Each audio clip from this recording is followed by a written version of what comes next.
হৈছিল আজিও তেখেতৰ ৯৯ সংখ্যক উপজা দিনটো আমি স্মৃতি চাৰণৰ লগতে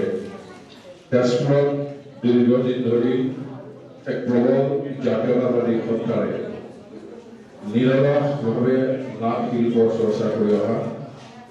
দক্ষ অভিনেতা বিশিষ্ট পৰিচালক প্ৰমোদ দাস ডাঙৰীয়াক এইবাৰ আমি ২০২৫ বৰ্ষৰ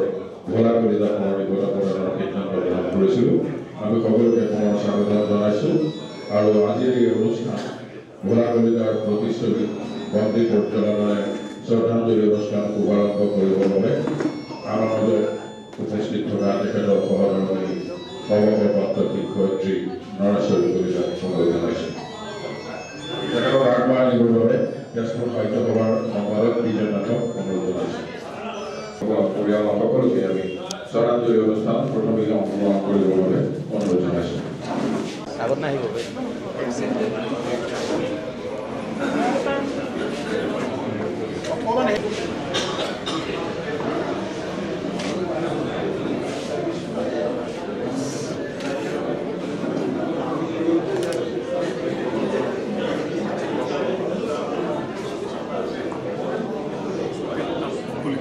অলপ ঘূৰাই দিয়া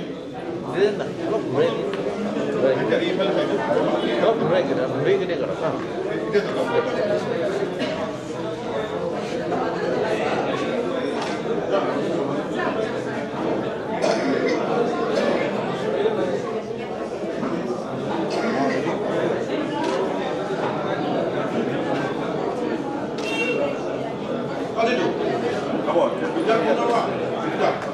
Porque dia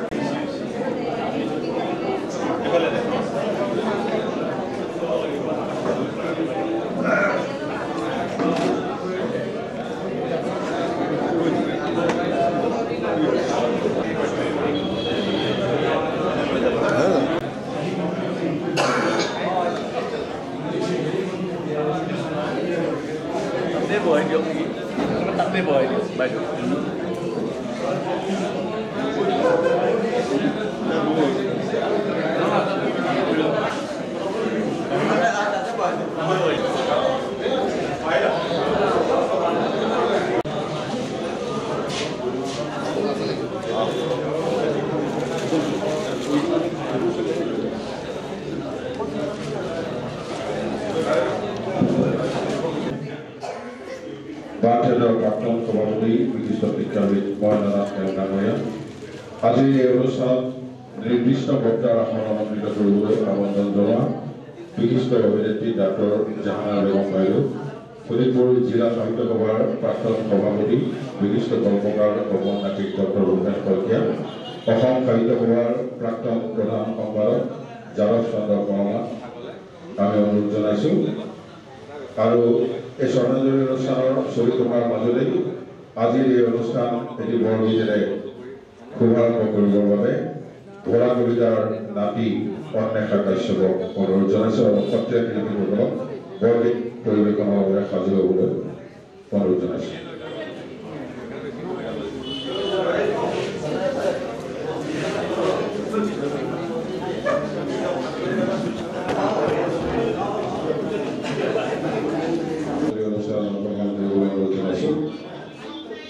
আমাৰ এই শ্ৰদ্ধাঞ্জলি অনুষ্ঠান মুকলি থাকিব। আমি অন্বেষা কাশ্যপক বৰগীত পৰিৱেশন কৰিবলৈ অনুৰোধ জনাইছোঁ। আমি সকলোকে শ্ৰদ্ধাঞ্জলি অনুষ্ঠানত অংশগ্ৰহণ কৰিবলৈ অনুৰোধ জনাইছোঁ। সকলো আহিব।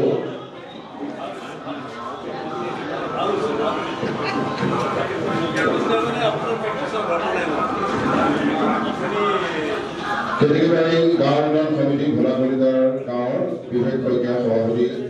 আমাৰ মাজত উপস্থিত আছে। তেখেতক আমি শ্ৰদ্ধাঞ্জলি অনুষ্ঠানত অংশগ্ৰহণ কৰিবলৈ অনুৰোধ জনাইছোঁ।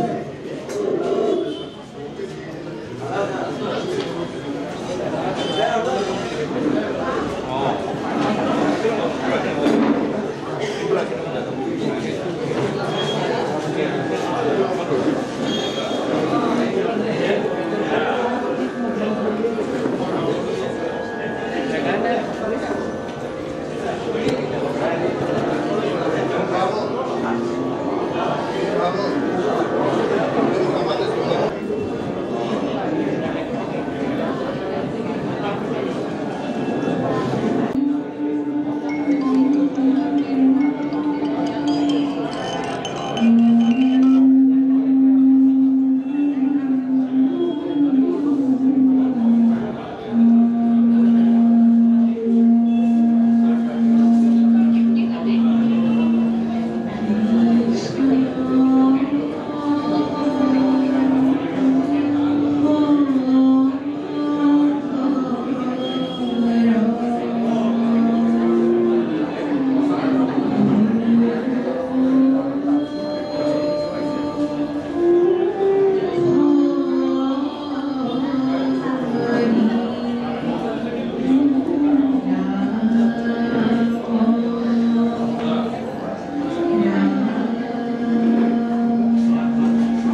অনেক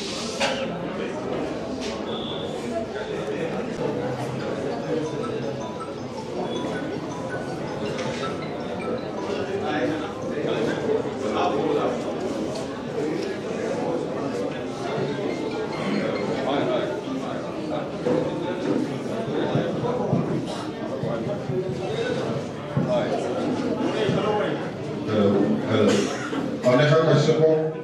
তেজপুৰ সাহিত্য সভা আৰু মানথিয়েটাৰৰ স্নেহাশীষ জনাইছোঁ আৰু কামনা কৰি আমি আনুষ্ঠানিকভাৱে স্মৃতিচাৰণ অনুষ্ঠান আৰু বঁটা অনুষ্ঠান সম্পন্ন কৰিবলৈ আগবাঢ়িছোঁ। প্ৰথমে তেজপুৰ সাহিত্য সভাৰ সভাপতি ৰমেশ চন্দ্ৰ কলিতা সভাপতিৰ আসনত আসীন হ'বৰ বাবে অনুৰোধ জনাইছোঁ।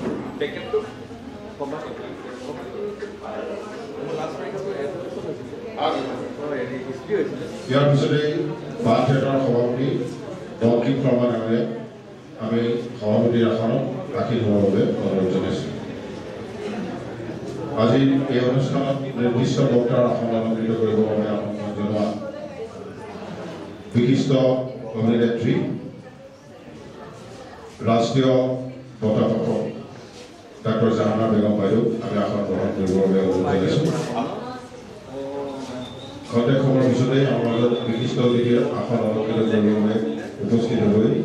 বিশিষ্ট অভিনেতা তথা তেজপুৰৰ বিধায়ক পৃথ্বীৰাজ ডাঙৰীয়া, ইতিমধ্যেই বঁটা প্ৰাপক প্ৰমোদ দাস ডাঙৰীয়া আৰু মন্ত্ৰী পৰিচালক নৰেশ্বৰী কলিতা ডাঙৰীয়াই আসন গ্ৰহণ কৰিছে। আমি প্ৰথমে পৰিয়ালৰ তৰফৰ পৰা তেওঁলোকক সন্মান জনাব বিচাৰিছোঁ। প্ৰথমে আমি তেজপুৰ সাহিত্য সভাৰ সভাপতি ৰমেশ চন্দ্ৰ কলিতা এখন গামোচাৰে সন্মান জনাবৰ বাবে তেখেতৰ কন্যা নৰেশ্বৰী তেখেতৰ কন্যা চয়নিকা কলিতাক অনুৰোধ জনাইছোঁ।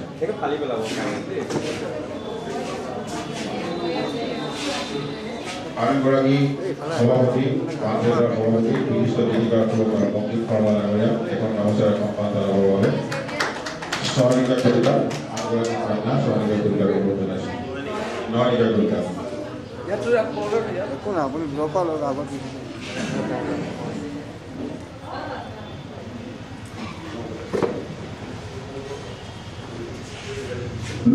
নিৰ্দিষ্ট বক্তাৰ আসন অলংকৃত কৰিবৰ বাবে আমন্ত্ৰণ জনোৱা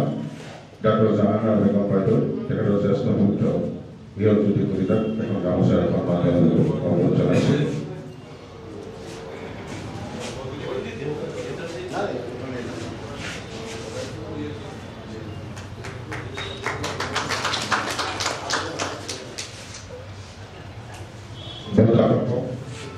প্ৰমোদ দাস ডাঙৰীয়াকো প্ৰথমে আমি এখন গামোচাৰে সন্মান জনাব বিচাৰিছোঁ।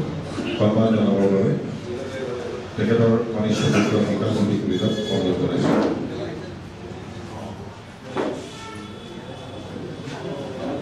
ইয়াৰ পিছতে তেজপুৰ সাহিত্য সভাৰ সম্পাদক দ্বিজেন্দ্ৰ ডাঙৰীয়াক আমি ভোলা কলিতা ডাঙৰীয়াৰ সহধৰ্মিনী নৰেশ্বৰী কলিতা বাইদেউ এখন গামোচাৰে তেজপুৰ সাহিত্য সভাৰ তৰফৰ পৰা সন্মান জনাবলৈ অনুৰোধ জনাইছোঁ।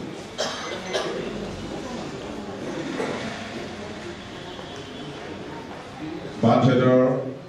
সাধাৰণ সম্পাদক জিতুমণি দেৱ চৌধুৰীক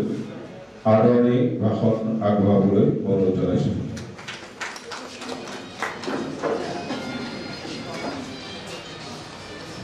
এই বিশেষ অনুষ্ঠানৰ সভাপতিত্ব কৰা তেজপুৰ সাহিত্য সভাৰ সভাপতি ৰমেশ চন্দ্ৰ কলিতা ডাঙৰীয়া, বান থিয়েটাৰৰ সন্মানীয় সভাপতি বংকিম শৰ্মা ডাঙৰীয়া, আজিৰ বঁটা প্ৰাপক আমাৰ সকলোৰে শ্ৰদ্ধাৰ অসমৰ নাট্য ক্ষেত্ৰখনৰ এগৰাকী দিগ্গজ নাট্যশিল্পী প্ৰমোদ দাস ডাঙৰীয়া, মঞ্চ আৰু বোলছবি জগতৰ এগৰাকী সুদক্ষ অভিনেত্ৰী জেবি প্ৰডাকশ্যনৰ সন্মানীয় তথা সম্পাদিকা ডাক্তৰ জাহানাৰা বেগম বাইদেউ আৰু নৰেশ্বৰী দেৱী ডাঙৰীয়ানী আৰু আমাৰ উপবিষ্ট সুধী সমাজ প্ৰত্যেককে সাদৰ সম্ভাষণ জনাইছোঁ আৰু জনাইছোঁ আৰু আজি এই অনুষ্ঠানলৈ সুস্বাগতম জনাইছোঁ। 2017 বৰ্ষত আমাৰ সকলোৰে শ্ৰদ্ধাৰ ভোলানাথ কলিতা ডাঙৰীয়াৰ মহাপ্ৰয়াণৰ বিস্ময় কৰে আমাৰ আজিৰ এই যি অনুষ্ঠান আমি আজি আয়োজন কৰিছোঁ সেই অনুষ্ঠানৰ 2017 চনৰ পৰাই আমি আনুষ্ঠানিকভাৱে আয়োজন কৰি আহিছোঁ আৰু প্ৰথমবাৰৰ বাবে আমি ভোলানাথ কলিতা সোঁৱৰণী বঁটা আমি প্ৰদান কৰিছিলোঁ তেজপুৰৰ এগৰাকী দিগ্গজ নাট্যশিল্পী জীৱন বৰা ডাঙৰীয়া আৰু তাৰ পৰৱৰ্তী সময়ত আমি কেইবাগৰাকী ব্যক্তিক আমি এই সন্মানেৰে আমি প্ৰদান কৰি আহিছোঁ। ভোলানাথ কলিতা ডাঙৰীয়া তেজপুৰৰ এগৰাকী নাট আৰু ভাওনা শিল্পখনৰে নহয়, এগৰাকী সুদক্ষ লিখক আছিল, এগৰাকী বিশেষকৈ আছিল। আৰু তাতকৈ ডাঙৰ কথা যে বাণ থিয়েটাৰত তেখেতক আমি যেতিয়া সভাপতিৰ আসনত অলংকৃত হৈছিল, আমি সভাপতিৰ তেখেতৰ যেতিয়া সান্নিধ্য পাইছিলোঁ, তেখেতক আমি আৱিষ্কাৰ কৰিছিলোঁ এজন সুদক্ষ সংগঠক হিচাপে। আচলতে নাট এগৰাকী শিল্পী হোৱাটো, এগৰাকী অভিনেতা হোৱাটো, এগৰাকী গায়ক হোৱাটো, এগৰাকী আৰ্টিষ্ট হোৱাটো, এগৰাকী কলা নিৰ্দেশক হোৱাটো যিমান সহজ, তাতকৈ আটাইতকৈ কঠিন কাম হৈছে এগৰাকী সংগঠক হোৱাটো। যে সংগঠন এনেকুৱা এটা বস্তু যিয়ে সমাজ ব্যৱস্থাক উদ্ভাসিত কৰে, এখন সমাজক ত্বৰান্বিত কৰিব পাৰে। গতিকে আমি এই ভোলানাথ কলিতাদেৱক এগৰাকী সুদক্ষ সংগঠক হিচাপে বাণ থিয়েটাৰৰ মজিয়াত লগ পাইছোঁ আৰু নতুন প্ৰজন্মক কি ধৰণে আকৃষ্ট কৰিব লাগে, নতুন প্ৰজন্মক কি ধৰণে উদ্ভাসিত কৰিব লাগে, শিল্পকলা সাহিত্যৰ ক্ষেত্ৰত কেনেদৰে আকৰ্ষিত কৰিব লাগে, এই সমগ্ৰ গুণ এই ভোলা কলিতাৰ মাজত নিহিত হৈ আছে। গতিকে আজিৰ দিনটোত এইগৰাকী ব্যক্তিক আমি এইধৰণে ৰাজহুৱাভাৱে স্মৰণ কৰিব পাই আমি নথৈ গৌৰৱান্বিত হৈছোঁ আৰু বিশেষকৈ আজি এই আপাহতে আমি পুনৰ শ্ৰদ্ধা আৰু শুভেচ্ছা জনাইছোঁ। এই বছৰ 2025 বৰ্ষত আমি বিশেষভাৱে ভোলানাথ কলিতা সোঁৱৰণী বঁটাৰে যিগৰাকী ব্যক্তিক আমি আজি ইয়াত সম্ভাষণ জনাম, বঁটা প্ৰদান কৰিম, প্ৰমোদ দাস ডাঙৰীয়া। তেখেতে তেজপুৰৰ এই নাট্যশিল্পখনক অসমৰ নাট্যক্ষেত্ৰখনৰ মজিয়ালৈ আগবঢ়াই যোৱাৰ ক্ষেত্ৰত যথেষ্ট অৱদান আছে। গতিকে আজিৰ এই সমগ্ৰ অনুষ্ঠানটোত আপোনালোকৰ সহযোগিতা কামনা কৰিছোঁ আৰু একেবাৰে অন্তিম মুহূৰ্তলৈকে আমাৰ বৰ বেছি দীঘলীয়া কাৰ্যসূচী নাই, অন্তিম সময়লৈকে আপোনালোকৰ সহযোগিতা কামনা কৰি আপোনালোকক পুনৰ আজিৰ এই অনুষ্ঠানলৈ স্বাগতম জনাই মই মোৰ আদৰণীয় আশা সামৰিছোঁ। ধন্যবাদ। জিতুমণি দেৱ চৌধুৰীক ধন্যবাদ জনাইছোঁ। ভোলা কলিতা যেনেদৰে এগৰাকী দক্ষ নাট্যশিল্পী আছিল, অভিনেতা আছিল, একেদৰে এগৰাকী সুদক্ষ ভাৱৰীয়া আছিল, ভাওনা শিল্পী আছিল। আমি সেয়েহে সেই অনুষ্ঠানটিক, আজিৰ এই যিটো অনুষ্ঠান উপনয়নৰ অনুষ্ঠানটিক আমি প্ৰত্যেকবাৰে ভাওনাৰ বিশেষ এটুটি গীত বাট আমি প্ৰদৰ্শন কৰাৰ ব্যৱস্থা কৰিছিলোঁ এইবাবেই যে আমাৰ মাজৰ পৰা ক্ৰমশঃ লুপ্ত হৈ যাবলৈ ধৰিছে ভাওনা শিল্পৰ সৈতে জড়িত পয়াৰ, ফুলৰি, লেচাৰী, দহবাৰী, বিহুমকে ধৰি বিলাপ, এই গীতবোৰ আজিৰ প্ৰজন্মই বাবে খুব অচিনাকি হৈ পৰিছে। এই সময়ত ভোলা কলিতাৰ গাঁৱৰে এগৰাকী যুৱ ভাওনা শিল্পী দিলীপ বৰাক এটি দহবাৰী বিষম পৰিৱেশন কৰি আজিৰ এই অনুষ্ঠানটি জীৱন কৰি দিবৰ বাবে অনুৰোধ জনাইছোঁ।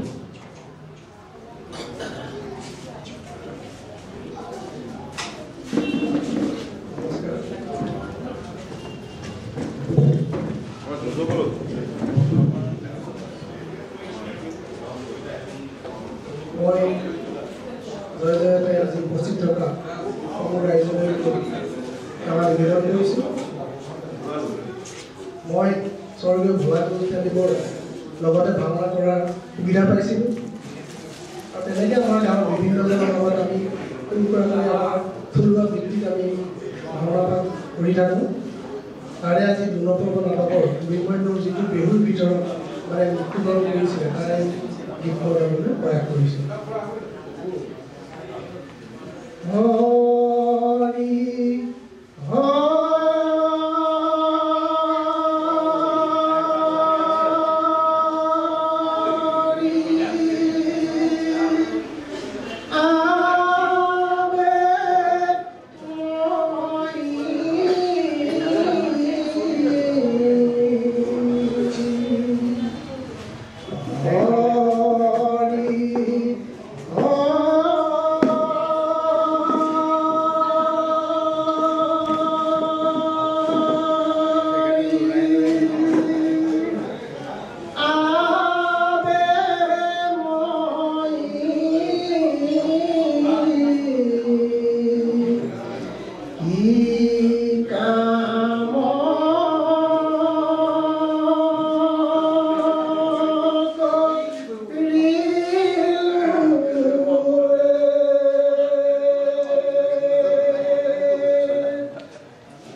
ডিগ্ৰী পঢ়াক ধন্যবাদ জনাইছোঁ।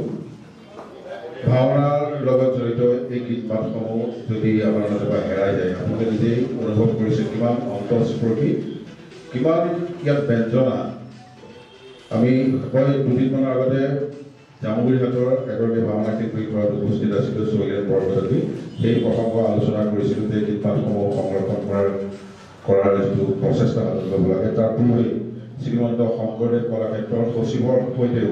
মই এই ভাওনাৰ গীত মাতসমূহ সংৰক্ষণ কৰি ৰখাৰ বাবে তেখেতক এটি প্ৰস্তাৱ দিছিলোঁ আৰু সেই প্ৰস্তাৱ ক্ৰমেই তেখেতে কাৰ্যকৰী কৰাৰ বাবে আগবাঢ়িছে।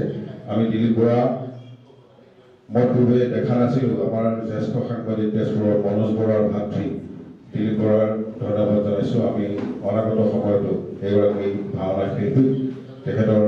এই গীত মাতসমূহৰ ওপৰত বিশেষ এটা অনুষ্ঠান আয়োজন কৰাৰ বাবে প্ৰতিশ্ৰুতি প্ৰদান কৰিছোঁ। আমি ইয়াৰ পিছতে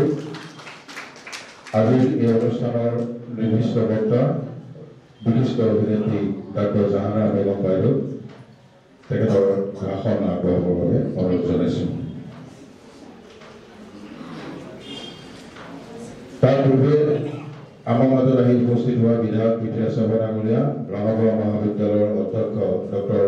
ৰঞ্জন কলিতা ডাঙৰীয়া আৰু বিশিষ্ট সমাজকৰ্মী প্ৰাক্তন ছাত্ৰ নেতা দাদুল বৰকাকতি ডাঙৰীয়াক আমি শ্ৰদ্ধাঞ্জলি অনুষ্ঠানত অংশগ্ৰহণ কৰিবলৈ অনুৰোধ জনাইছোঁ।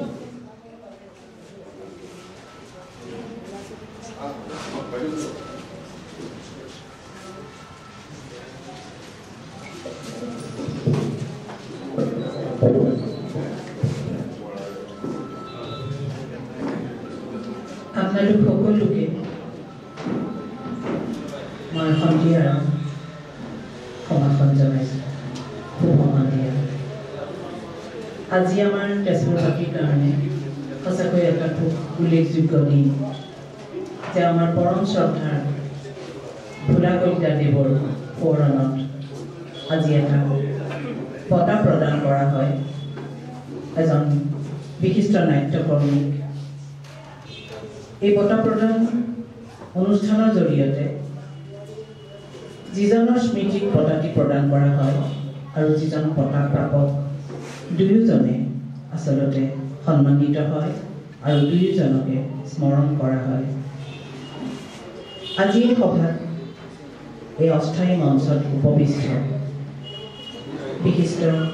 ব্যক্তিসকল, ভোলা কলিতা দেৱৰ মাতৃদেৱী, মই আপোনালোকক জনাবলৈ বিচাৰিছোঁ যে মই মনত এটা প্ৰশান্তি লাভ কৰিছোঁ যে ভোলা কলিতা দেৱৰ পৰিয়ালে 2017 বৰ্ষত যেতিয়া ভোলা কলিতা দেৱে এই পৃথিৱী এৰি গুচি গ'ল, তাৰ পিছত তাতেই তেওঁলোকে ৰৈ নাথাকিল, কিন্তু তেওঁলোকে ভোলা কলিতা দেৱৰ দৰে এজন ব্যক্তি যিজন আমাৰ সমাজত আচলতে এক বিৰল ব্যক্তিত্ব, তেওঁক প্ৰতি বছৰে স্মৰণ কৰাৰ মাজেদি তেওঁক সদায় জীৱিত কৰি ৰাখিলে আৰু নৱপ্ৰজন্মৰ বাবে এটা বাৰ্তাবাহক অনুষ্ঠান হিচাপে তেওঁলোকে গঢ়ি তুলিলে। তেওঁলোকে তেখেতৰ সোঁৱৰণত একক অভিনয় প্ৰতিযোগিতা পাতে আৰু বিভিন্ন কাৰ্যসূচী আছে তেওঁলোকৰ। তেওঁলোকে যে সোঁৱৰণ কৰে নিজৰ পিতৃক, সেই সোঁৱৰণ কৰা কামটো আমাৰ আজিৰ প্ৰজন্মৰ কাৰণে আচলতে খুবেই বেছি অনুকৰণীয় বুলি মই ভাবোঁ। কাৰণ আজি বস্তুবাদী সমাজখনত, ইমান যান্ত্ৰিক পৃথিৱীখনত মানুহে য'ত নিজৰ পিতৃ মাতৃক জীৱিত অৱস্থাতে সহযোগিতা আগবঢ়াবলৈ বা অলপমান সংগ দিবলৈ অপাৰগ হয়, তেনে ক্ষেত্ৰত মৃত্যুৰ পিছতো সেই পিতৃদেৱক তেওঁলোকে ইমান শ্ৰদ্ধাৰে সোঁৱৰণ কৰি চিৰস্মৰণীয় কৰি ৰখাৰ বাবে যি প্ৰচেষ্টা হাতত লৈছে, এই সঁচাকৈয়ে আমাৰ সমাজৰ বাবে এটা খুব আদৰণীয় আৰু প্ৰশংসনীয় পদক্ষেপ। আজি মোৰ মৰমৰ ভাতৃ পংকজ বৰুৱাদেৱে যেতিয়া বাৰে বাৰে আগ ধৰোঁতে আপোনালোকক ক'লে যে নিৰ্দিষ্ট বক্তা হিচাপে মোক আমন্ত্ৰণ কৰিছে, তাৰ আগলৈকে কিন্তু মই নিজে অৱগত নাছিলোঁ। তাৰ নিৰ্দিষ্ট বক্তা এজন হ'বৰ কাৰণে তেওঁৰ অধ্যয়ন কিমান গভীৰ হ'ব লাগিব সেইটো আপোনালোকে সহজেই আপোনালোকৰ অনুমেয় যে মই ভোলা কলিতা দেৱৰ বিষয়ে আৰু প্ৰমোদ দাস দেৱৰ বিষয়ে মই বহুত গভীৰলৈকে অধ্যয়ন কৰিহে আচলতে আজি বক্তৃতা ৰখা উচিত আছিল। কিন্তু হঠাতে যেতিয়া গম পালোঁ যে মোক নিৰ্দিষ্ট বক্তা হিচাপেহে মতা হৈছে, কিন্তু মোৰ চিঠিখনত মই আমন্ত্ৰিত অতিথি হিচাপে মাতিছিল, সেই হিচাপে মই অলপ তৈয়াৰ হৈ আহিছিলোঁ। কিন্তু যিয়ে নহওক নিৰ্দিষ্ট বক্তা বুলি মাতিলেও অন্ততঃ মোৰ ইমানকণ ক'ব লগা আছে যিখিনি সঁচা কথা,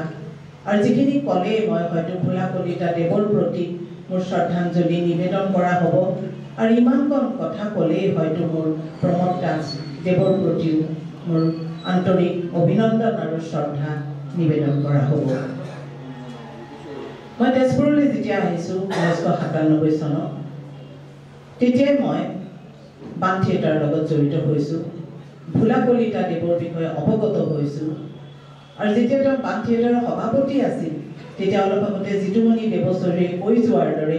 এজন যে খুব সুসংগঠক আছিল তেখেত।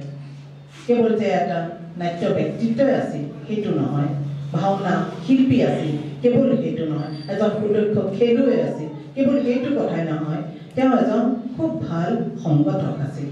বাণ থিয়েটাৰত তেওঁ সভাপতি হিচাপে থকা দিনবোৰ আমি কেতিয়াও পাহৰিব নোৱাৰোঁ। আৰু তেতিয়াই মই লক্ষ্য কৰিছিলোঁ তেওঁৰ সেই ব্যক্তিত্ব। মই লক্ষ্য কৰিছিলোঁ যেতিয়া কোনো সভা সমিতিত তেওঁ সংলাপ কয়, তেওঁ প্ৰায়ে সংলাপ কৈছিল। তেওঁ কৰি অহা নাটকৰ, তেওঁ কৰি অহা ভাওনাৰ তেওঁ প্ৰায়ে বচন আওৰাইছিল, আৰু কি স্পষ্ট উচ্চাৰণ, কি সুন্দৰ তেওঁৰ সংলাপ প্ৰক্ষেপণ, যে সেইবিলাক আচলতে আমাৰ কাৰণে খুব আপুৰুগীয়া। মই নাজানো যে সেই তেওঁৰ প্ৰতিভাসমূহ সংৰক্ষণ কৰা হৈছে নে নাই, কাৰণ আগৰ দিনত ৰেকৰ্ডিং নাছিল, ফটো তুলি থোৱা হৈছিল। আমাৰো সৰুকালৰ বা যৌৱনকালৰ বহুতো কথা আমাৰ হাততো নাই, তেনেস্থলত তেখেতৰো হয়তো নাই, কিন্তু তাৰ পিছৰখিনি যেতিয়াৰ পৰা ৰেকৰ্ডিং কৰাৰ ব্যৱস্থা আহি পৰিছে, নিশ্চয় তেওঁৰ পুত্ৰসকলে সেইখিনিও সংৰক্ষণ কৰিছে। আৰু মই তেওঁক ঘৰুৱাভাৱেও লগ পাইছিলোঁ, তেওঁৰ ঘৰতো মই লগ পাইছিলোঁ, আৰু ঘৰতো তেওঁ এজন বিশিষ্ট পিতৃ আছিল বুলিয়ে ক'ব লাগিব, কাৰণ সেই বিশিষ্ট পিতৃ এজনৰ আদৰ্শবান পিতৃ নোহোৱা হ'লে আজি তেওঁৰ সন্তানসকলে এনেধৰণে তেওঁক লৈ কাৰ্যক্ৰম নকৰিলেহেঁতেন। সেইখিনিতেই তেওঁৰ কৃতিত্ব। হয়, গতিকে মই আপোনালোকক এইটোৱে ক'বলৈ বিচাৰিছোঁ যে মই ভোলা কলিতা দেৱৰ বিষয়ে যিখিনি জানো, সংক্ষেপতে মই ক'বলৈ গ'লেও মই ভাবোঁ মোৰ একো ভুল হোৱা নাই হোৱা। আৰু এতিয়া মই প্ৰমোদ দাস দেৱৰ বিষয়ে ক'ম। মই যেতিয়া তেজপুৰলৈ আহিছিলোঁ, তেতিয়া আমাৰ শ্ৰদ্ধাৰ জীৱন বৰা দেৱৰ নিৰ্দেশনাত পকীত আমি এখন নাটকৰ আখৰা কৰিছিলোঁ। খুব সম্ভৱ 1999 চনত। প্ৰমোদ দাস দেৱৰ হয়তো মনত আছে, কাৰেঙৰ লিগিৰি, জ্যোতিপ্ৰসাদ আগৰৱালা দেৱৰ কাৰেঙৰ লিগিৰিত প্ৰমোদ দাস দেৱে অনংগৰাম চৰিত্ৰটো কৰিছিল, আৰু মই তেওঁৰ বিপৰীতে কাঞ্চনমতী চৰিত্ৰটো কৰিছিলোঁ। এগৰাকী খুব সাহসী নাৰী কাঞ্চনমতী, কিন্তু অনংগৰামৰ ভাৱত প্ৰমোদ দাসে ইমান সুন্দৰ অভিনয় কৰিছিল, কাৰণ সেই চৰিত্ৰটো আছিল খুব এজন বীৰৰ চৰিত্ৰ নহয়, তেওঁ আছিল এজন নিজৰ প্ৰেম প্ৰতিষ্ঠা কৰিবলৈ যাওঁতে সাহসৰ অভাৱৰ বাবে তেওঁ সেইখিনি প্ৰকাশ কৰিব নোৱাৰা এজন যুৱক, যিজন সুন্দৰ কোঁৱৰৰ বন্ধু, তেওঁৰ যিজনে তেওঁৰ কাৰোবাৰ বিপক্ষে কথা কোৱাৰো তেওঁৰ মাজত সেইখিনি সক্ষমতা নথকা এজন যুৱকৰ চৰিত্ৰ অনংগৰাম। সেই অনংগৰামৰ চৰিত্ৰটো যেতিয়া তেখেতে কৰিছিল, মই যিবোৰ নাটকৰ ক্ষেত্ৰত মই ভাল পাওঁ, সেই সমূহ গুণ মই তেখেতৰ মাজত দেখিবলৈ পাইছিলোঁ। মোৰেই দুৰ্ভাগ্য যে মই তেখেতৰ সৈতে মাত্ৰ এখনেই নাটক কৰিছোঁ, কাৰেঙৰ লিগিৰি, আৰু ইয়াৰ পিছত মই তেওঁৰ সৈতে নাটক কৰিবলৈ সুবিধা নাপালোঁ। পোৱা হ'লে হয়তো মই নিজকে সৌভাগ্যৱান বুলি ভাবিলোহেঁতেন, কাৰণ প্ৰমোদ দাস এজন বলিষ্ঠ অভিনেতা। প্ৰমোদ দাসে যেতিয়া সংলাপ কয়, সেই সংলাপসমূহ শুনি থাকিবলৈ মন যায়। তেওঁৰ সংলাপ প্ৰক্ষেপণ, উচ্চাৰণ খুবেই মনোমোহা, আত্মাক চুই যোৱা। নিজে কৰা কামবোৰো কেতিয়াবা আত্মাক চুই নাযায় নহয়, মোৰ নাযায়। মই কৰা কামেও কেতিয়াবা মোৰ আত্মাক চুব নোৱাৰে। প্ৰমোদ দাসৰ সৈতে কাৰেঙৰ লিগিৰি কৰি যেতিয়া আমি যঁতৰটোৰ সন্মুখত মই যঁতৰত সূতা কাটি থাকোঁ, তেখেত আহে, আমাৰ কথা বতৰা বিনিময় হয়, সংলাপ বিনিময় হয়। তেতিয়াই মই গম পাইছিলোঁ যে এইজন অভিনেতাৰ মাজত একুৰা জুই আছে অভিনয়ৰ। আপোনালোকে জানে যে নাটক হ'ল যিমান শিল্পকলা আছে তাৰ ভিতৰত আটাইতকৈ জটিল শিল্পকলা। নাটকক কোৱা হয় পঞ্চম বেদ। আমাৰ নাট্য শাস্ত্ৰ যিসমূহ আছে তাত নাটকক কোৱা হৈছে পঞ্চম বেদ, আৰু ইয়াৰ সৃষ্টিকৰ্তা হ'ল স্বয়ং ব্ৰহ্মা। আমি নাটকত মই তেওঁৰ সংলাপ প্ৰক্ষেপণৰ বিষয়ে ক'লোঁ, কাৰণ নাটকত আমি বিচাৰোঁ প্ৰত্যেকেই আচলতে স্বাভাৱিক অভিনয় কিন্তু নাটকীয়। এইটো কথাই জটিল আচলতে, যে স্বাভাৱিক অভিনয় কিন্তু নাটকীয়। নাটকীয় মানে কি? আমি যেতিয়া খুব উচ্চস্বৰে কথা বতৰা কওঁ, নিজৰ মাজত খুব আৱেগিকভাৱে কওঁ, মানুহে আমাক কয়, তাই নাটক কৰিছে, ইমান নাটক নকৰিবি, এনেকৈ কয়। তাৰমানে নাটক মানে অলপ বেছি বেছি। কিন্তু এতিয়া নাটক তেনেকুৱা হৈ থকা নাই। নাটক এতিয়া তেনেকুৱা হৈ থকা নাই। আৰু যিটো আছিল প্ৰমোদ দাসৰ মাজত, যিটো মই ভাল পাইছিলোঁ, যে স্বাভাৱিক অভিনয় অথচ নাটকীয়। তাৰমানে মই ক'ব খুজিছোঁ যে আপুনি যি সংলাপে প্ৰক্ষেপণ নকৰক কিয়, সেই প্ৰেক্ষাগৃহটোত থকা প্ৰতিজন দৰ্শকে একেবাৰে শেষৰ শাৰীত বহি থকা দৰ্শকজনলৈকে আপোনাৰ শব্দ শুনিব পাব লাগিব। গতিকে স্বাভাৱিক অভিনয় কিন্তু নাটকীয়। গতিকে মই দেখিছিলোঁ যে মই যিজনক সমৰ্থন কৰি, যিজনক মই অধ্যয়ন কৰি মোৰ নাটকৰ জীৱনৰ পাতনি মেলিছিলোঁ, যেতিয়া মই বুজিব পৰা হৈছিলোঁ, সেইজন আছিলে ষ্টানিস্লাভাস্কি। আৰু মই দেখিবলৈ পাইছিলোঁ যে প্ৰমোদ দাসদেৱো তেওঁৰ এক শিষ্য। প্ৰমোদ দাসদেৱেও যদি, যিটো যাদুকৰী যদি আছে, মেজিকেল থিয়ৰী অফ ইফ, সেইটো অধ্যয়ন কৰি তেওঁ সেইমতে তেওঁ নাট্য জীৱন আৰম্ভ কৰিছে। মই ধৰিব পাৰিছিলোঁ। কাকো ক'ব নালাগে, কোনেও ক'ব নালাগে, আমি প্ৰত্যেকজন নাট্যকৰ্মী আচলতে আমি ষ্টানিস্লাভাস্কিৰ শিষ্য। প্ৰতিজন বিশ্ববিখ্যাত অভিনেতা অভিনেত্ৰী প্ৰত্যেকেই আমি মুখেৰে প্ৰকাশ নকৰিলেও আমি জানো যে আমি the magical theory of if, সেই বাক্যশাৰী আমি সৰুগত কৰি আমি নাটক কৰি আগবাঢ়ি যাওঁ। অভিনয় মঞ্চত জুই নাই, মঞ্চত জুই নাই, মঞ্চত এটা বোম ফুটিব। আমি অনুমান কৰি লৈছোঁ, আমি কল্পনা কৰি লৈছোঁ যে তাত বোম আছে, বোমটো ফুটিব। যদি তাত বোম সঁচাকৈ থাকিলহেঁতেন, ফুটিলেহেঁতেন, আমি কেনেকুৱা আচৰণ কৰিলোহেঁতেন। ঠিক এইষাৰ কথা, এই যে যদি,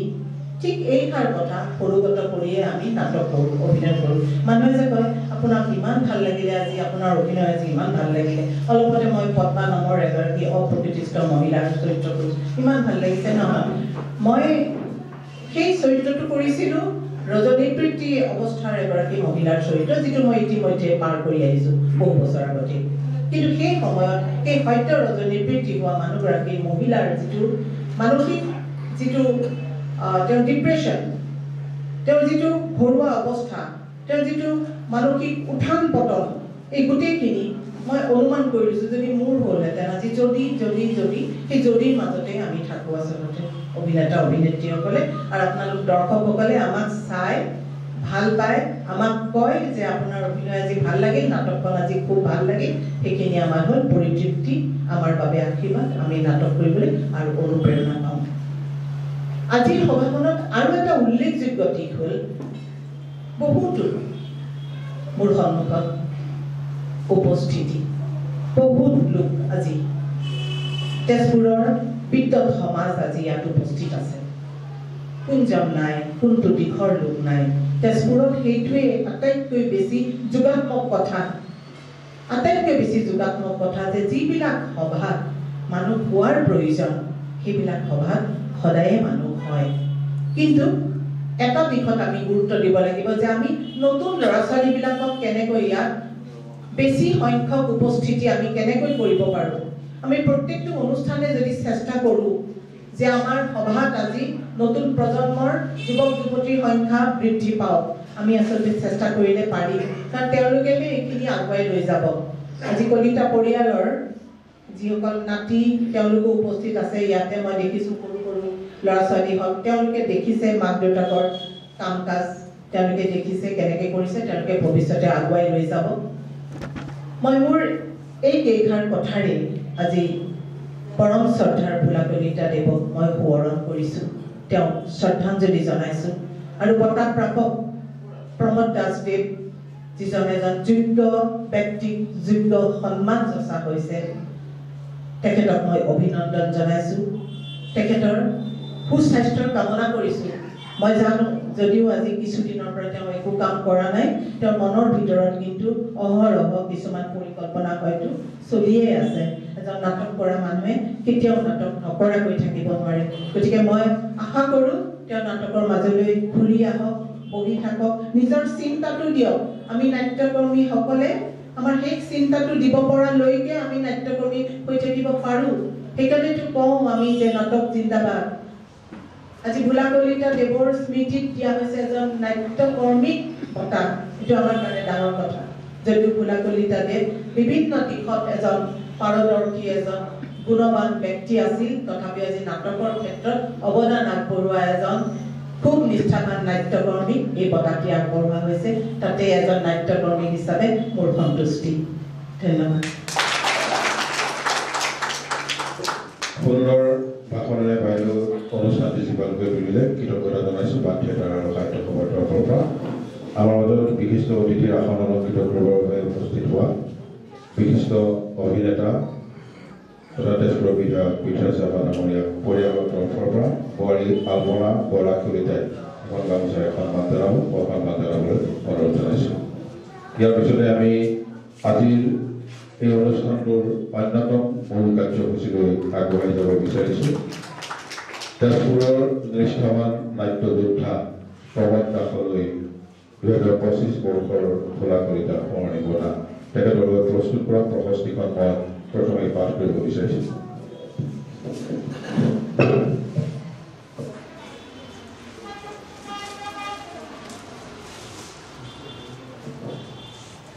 তেজপুৰ সাহিত্য সভাৰ উদ্যোগত আৰু বান থিয়েটাৰৰ সহযোগত ভোলা কলিতা স্মৃতিচাৰণৰ বঁটা প্ৰদান অনুষ্ঠান ভোলা কলিতা সোঁৱৰণি বঁটা শ্ৰীযুত প্ৰমোদ দাস সমীপতো শ্ৰদ্ধা ভাজনীকো সশ্ৰদ্ধ সম্ভাষণ গ্ৰহণ কৰিব নাটক আৰু নাট শিল্পকে জীৱনৰ ব্ৰত হিচাপে গ্ৰহণ কৰি বৰেটো জীৱন এগৰাকী নট সৈনিক হিচাপে আপোনাৰ বলিষ্ঠ ভূমিকাক আমি কৃতজ্ঞতাৰে স্মৰণ কৰিছোঁ এই নাট্য যোদ্ধা লোকপৰ জ্যোতিপ্ৰসাদ আগৰৱালা কলাগুৰু বিষ্ণুপ্ৰসাদ ৰাভা নটসূৰ্য ফণীক্ৰমা মঞ্চ কোঁৱৰ চন্দ্ৰধৰ গোস্বামী তুলসী দাস কুলেন গোস্বামী হীৰেণ চৌধুৰীৰ পৰা অলেখগৰাকী কৃতবিদ্য নাট্য পুৰুষাৰ পদাংক অনুসৰণ কৰি নাটকৰ নগৰী হিচাপে পৰিগণিত তেজপুৰৰ পৰা নাট শিল্পৰ বিকাশ আৰু উত্তৰণৰ বাবে আপুনি বিগত সময়ত যি কৃষ্য সাধনা অব্যাহত ৰাখিছে তাৰ বাবে আপোনাৰ ওচৰত আমি সকলো চিৰকৃতজ্ঞ এই জাতীয়তাবাদৰ পূজাৰী এক প্ৰবল জাতীয়তাবাদী সত্তাৰে উদ্বুদ্ধ হৈ ঐতিহাসিক অস্তিত্ব ৰক্ষা আন্দোলনৰ সৈতে চামিল হোৱাৰ মাজতো জাতীয় শ্বহীদ তথা দক্ষ নাট্য যোদ্ধা ভূপেন্দ্ৰকাৰ এগৰাকী সতীৰ্থ হিচাপে নাট শিল্প ক্ষেত্ৰখনত নিষ্ঠা সহকাৰে জড়িত হৈ অসংখ্য নাটকৰ অভিনয়ৰ নিপুণতা প্ৰদৰ্শন কৰাৰ লগতে এগৰাকী বলিষ্ঠ নাট পৰিচালক হিচাপে আপুনি নকিকাৰো এগৰাকী দক্ষ নাট্যশিল্পী হিচাপে গঢ়ি তোলাৰ আলোকখন আনি জাতন চিন্তা আৰু চেতনাৰে সাৰস্বত সমাজখনক ধন্য কৰাৰ বাবে নাট ভাওনাৰ এগৰাকী অন্যতম পুৰুষা নটসূৰ্য ফণীক্ৰমা বঁটা প্ৰাপক ভোলা কলিতাৰ 99 সংখ্যক অৱদান দিনটোত আপোনাক ভোলা কলিতা সোঁৱৰণি বঁটাৰে বিভূষিত কৰিবলৈ পাই আমি ধন্য হৈছোঁ আশা কৰিছোঁ অনাগত সময়তো সাৰস্বত সমাজৰ কল্যাণৰ বাবে অসমীয়া কৃষ্টিৰ বৰঘৰ চহকী কৰা আপোনাৰ এই যাত্ৰা অনিৰুদ্ধ হৈ লওক সুস্বাস্থ্য আৰু মংগলময় জীৱন কামনাৰে ৰমেশ চন্দ্ৰ কলিতা সভাপতি দ্বিজেন নাথ সম্পাদক তেজপুৰ সাহিত্য সভা বংকিম শৰ্মা সভাপতি জিতুমণি দেৱ চৌধুৰী খানা সম্পাদক বান থিয়েটাৰ তেজপুৰ স্থান তেজপুৰ সাহিত্য সভা আমি প্ৰথমেই প্ৰমোদ ৰমেশ চন্দ্ৰ কলিতাক সন্মান জনাইছে সাইড দি দিয়ক ইয়াৰ পিছতে বংকিম শৰ্মা ডাঙৰীয়া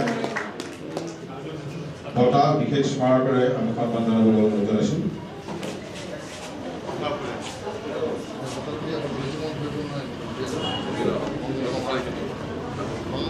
ইয়াৰ পিছতেই গোলাকলীয়া সহকৰ্মী মাহেশ্বৰী কলিতা ডাঙৰীয়াই তেখেতৰ বাবে আগবঢ়োৱা নগদ ধনৰ 10,000 টকা আমি আগবঢ়াবলৈ অনুৰোধ জনাইছোঁ।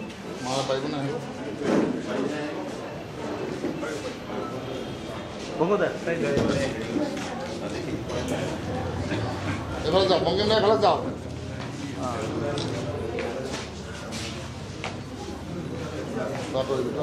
গেলে গোটেই ঢুকি যাব এইটো ট্ৰফিটো হাতত লৈ মই কোনো কপি থাকে কেনেকৈ ইয়াৰ পিছতে আমি আটাইকেইগৰাকী অতিথি হ'ব একেলগে প্ৰশস্তি পাম পৃথ্বীৰাজ ৰাভা আৰু ডাক্তৰ জাহানা বেগম বাইদেউ দিয়ক পইচাটো দিয়ক নেবু আঁতৰ তই ঢাকি দিলে চব শেষ চাইছোঁ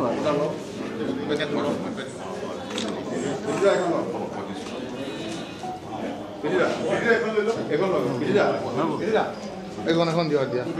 এখন দি পেলাই বহাই দিব দেই ফটাফট মানুহ কপি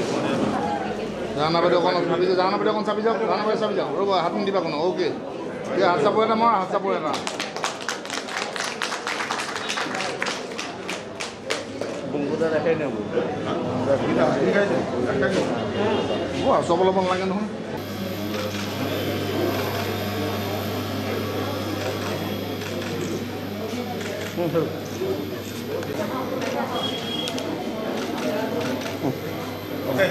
জনাইছোঁ আৰু বিশিষ্ট অতিথি জিলা পৃথ্বীৰাজ ৰাভা ডাঙৰীয়া তেখেতৰ ভাষণ আগবঢ়াবলৈ এই বস্তু তেজপুৰৰ তথা অসমৰ এগৰাকী বৰিষ্ঠ মঞ্চ অভিনেতা সংগঠন খেতিয়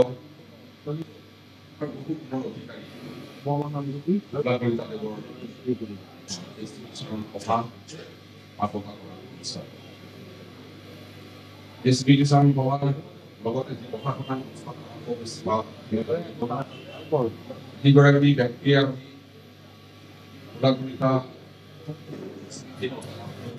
হৈছে সেইগৰাকী ব্যক্তি হ'ল মোৰ বন্ধুবৰ প্ৰমোদ দাস আমি স্কুলীয়া বন্ধু একেলগে পঢ়িছিলোঁ তাৰ মাজতে মই বহুদিন তেজপুৰৰ পৰা নোহোৱা হ'ল পুনৰ তেজপুৰত আহিলোঁ সকল ডেকা আহি তেজপুৰৰ সাংস্কৃতিক জগতখন সোমাই পৰাৰ লগে লগে সেইখিনি সময়ত আমাৰ বন্ধু সুজিত শৰ্মা প্ৰমোদ দাস প্ৰমুখে সেইখিনি সময়ৰ যি ডেকা ল'ৰা আমি নাটক কৰোঁ গাঁৱৰ ছোৱালীয়ে লাভ কৰে আমি একগোটৰে এটা নাট্য অনুষ্ঠানৰ নাম দিওঁ সেই নাট্য অনুষ্ঠানৰ নামটো হৈছে তেজপুৰ নাটক আৰু তেজপুৰ নাটকৰ জৰিয়তে বান থিয়েটাৰৰ বিভিন্ন সময়ত এই মঞ্চত আমি অভিনয় কৰিছিলোঁ তেজপুৰৰ বাহিৰত বিভিন্ন একাংকিকা নাট্য প্ৰতিযোগিতাত আমি অংশগ্ৰহণ কৰি পুৰস্কাৰ বুটলিবলৈ সক্ষম হৈছোঁ আৰু মোৰ মনত পৰে অসমৰ কোনোৱে কেতিয়াও ভবা নাছিল প্ৰমোদ মই সুজিত আমি তেখেতে লগ লাগি তেজপুৰত এৰি প্ৰতি মাহে এখন নাটক কৰিম বুলি আমি আমি নাটক বাংলা ঘোঁৰা চুপ আদালত চলি আছে সমক্ষে ভাৰতৰ বিখ্যাত নাট্যকাৰৰ নাটকবিলাক আমি অসমীয়া ৰূপান্তৰেৰে আমি মঞ্চস্থ কৰিছোঁ কিন্তু সেইখিনি সময়ত দেখা গ'ল যে তেজপুৰ চহৰ মানুহে নাটক কৰাত সম্ভৱ হৈছে কাৰণ ধনৰ অভাৱ আৰ্থিক অনাটন হ'ল আমি এই কাৰ্যসূচী বন্ধ কৰিম তাৰপিছত বিভিন্ন সময়ত আমি বহুত নাটক কৰিছোঁ তাৰে নাটক এখনৰ কথা আমি মনত পৰে একাংকিকা নাটক প্ৰতিযোগিতা একাংকিকা নাটক প্ৰতিযোগিতাৰ গুৱাহাটী বিশ্ববিদ্যালয়ৰ যুৱ মহোৎসৱ গুৱাহাটী বিশ্ববিদ্যালয়ৰ যুৱ মহোৎসৱ আমি যে নাটক কৰিবলৈ গ'লোঁ যিদিনাখন গুৱাহাটী বিশ্ববিদ্যালয়ৰ ছাত্ৰ ছাত্ৰীসকলৰ লগতে অসমৰ বিভিন্ন বিদ্যালয় বিশ্ববিদ্যালয় মহাবিদ্যালয়ৰ ছাত্ৰ ছাত্ৰীসকলে এই নাটক উপভোগ কৰি আছিল নাটকৰ প্ৰতিযোগিতা একাংকিকা নাটক প্ৰতিযোগিতা ইমানেই মানুহৰ লোকে লোকাৰণ্য হৈছিল ভাবিব বিৰিঞ্চি বৰুৱা হলৰ সন্মুখত ভিতৰতো বাদ দিছিল হলৰ বাহিৰত যেতিয়া এনাউন্সমেণ্ট কৰা হ'ল যে পৰৱৰ্তী নাটক এতিয়া মঞ্চস্থ কৰিব তেজপুৰৰ দৰং মহাবিদ্যালয় নাটকৰ নাম ঔৰংজেবৰ ফাঁচী বাহিৰত চিঞৰ বাখৰ আহিল নাটক বন্ধ হৈ গ'ল আমি কাজিয়া লাগি আহিছোঁ নাটক যেতিয়া বন্ধ হৈ গ'ল আমি চামাকৈ ওলালে চাবোনৰ মেকআপ কৰি আছোঁ ওলাই যাব নোৱাৰোঁ চামাকৈ চাইছোঁ বাহিৰত ভাল লাগিছে যে তেজপুৰৰ দৰং মহাবিদ্যালয়ৰ যিখন নাটক হ'ব আমি চাব নাপালেও আমি ডাইলগ শুনিব লাগিব গতিকে বাহিৰত মাইক বান্ধি দিব লাগে বিশ্ববিদ্যালয় কৰ্তৃপক্ষই বাহিৰত মাইকৰ হৰ্ণ বান্ধি দিলে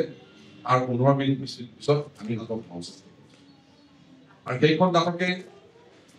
বিশ্ববিদ্যালয়ৰ যিমান একাংকিকা নাট প্ৰতিযোগিতা হৈছে এই একাংকিকা নাট প্ৰতিযোগিতাৰ শ্ৰেষ্ঠ নাটক হিচাপে পৰিগণিত হৈছে আৰু আমি কেইবাটাও পুৰস্কাৰ দিবলৈ সক্ষম হৈছোঁ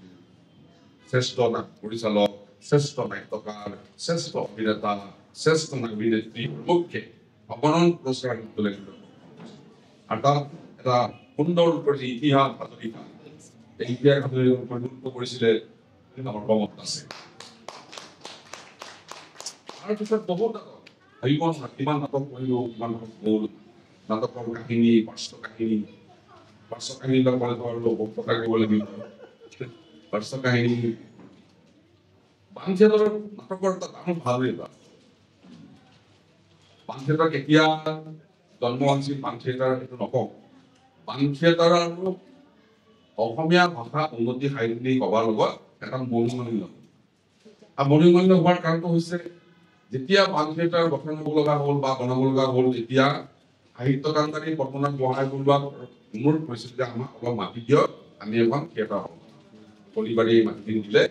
অসমীয়া ভাষা উন্নতি সাহিত্যিক সভাৰ সেইখিনি সময়ৰ প্ৰধানজন আছিলে সাহিত্য কাণ্ডাৰী পদ্মনাথ গোহাঁই কলাগুৰু বিষ্ণুৰাভাৰ দেউতাকে ঢাকাত চাকৰি কৰিছিলে এডিকং এডিচি গভৰ্ণৰ অফ বেংগল তেখেতক অনুৰোধ কৰিলে তেজপুৰৰ মানুহে আৰু কলাগুৰু বিষ্ণুৰাভাৰ দেউতাকে ঢাকাৰ পৰা লোহা টিং ইটা যি লাগে মিস্ত্ৰী পৰ্যন্ত ঢাকাৰ পৰা পঠাই এই বান থিয়েটাৰ বনাবৰ কাৰণে সুবিধা কৰিছে আনকি প্ৰফেচন পৰ্যন্ত ঢাকাৰ পৰা পঠোৱা হৈছিলে স্ক্ৰীন পৰ্যন্ত তাৰপিছত যেতিয়া মনোমালিন্য হ'ল মনোমালিন্য হোৱাৰ পাছত এতিয়া বান থিয়েটাৰ বনাই গ'ল বান থিয়েটাৰ থাকিব নিদিয়ে তাত এতিয়া 1952 চনত ধুমুহা হওঁতে পুৰণি বান থিয়েটাৰৰ ওপৰৰ মঞ্চটো ভাঙি গ'ল বেকা হৈ গ'ল আমি ধুমুহা তেতিয়া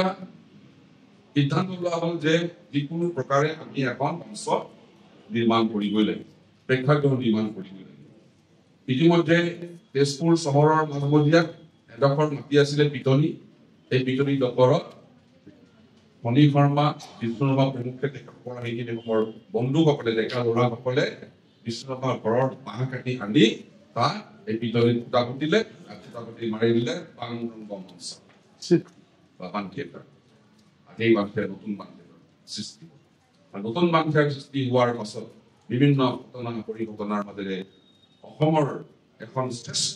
নাট্য মঞ্চ এই বান থিয়েটাৰে বিভিন্ন সময়ত বিভিন্ন নাটক অৱদান কৰিছে এই বান থিয়েটাৰৰ কথা কওঁতে মোৰ এটা কথা মনত পৰিছে সেইদিনাখন মোক কোনোবাই ফোন কৰিলে মই এখন সভা কৈছিলোঁ যে জ্যোতিপ্ৰসাদ আগৰৱালাৰ নাটক জীৱনৰ প্ৰথমখন নাটক শোণিতপুৰ তেওঁ 22 বছৰ 14 বছৰ লিখি আৰম্ভ কৰিছে 22 বছৰ বয়সত নাটকখন লিখি শেষ কৰিছে আৰু 22 বছৰ বয়সত বান থিয়েটাৰ নাটকখন মঞ্চস্থ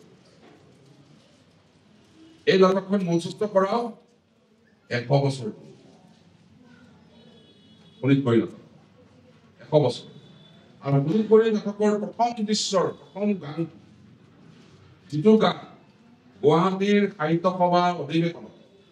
1924 চনত এই গীতটি পৰিৱেশন কৰা হৈছিলে যে অসমৰ প্ৰথম অসমীয়া আধুনিক গীতটি ৰচনা তেজপুৰৰ জ্যোতিপ্ৰসাদ আগৰৱালা আৰু গীতটি পৰিৱেশন কৰিব শিৱসাগৰৰ প্ৰফুল্ল চন্দ্ৰ বৰুৱাই যথা সময় ভিত্তিক পৰিৱেশন কৰা হোৱা কিছুমানে ভাল পালে কিছুমানে বেয়া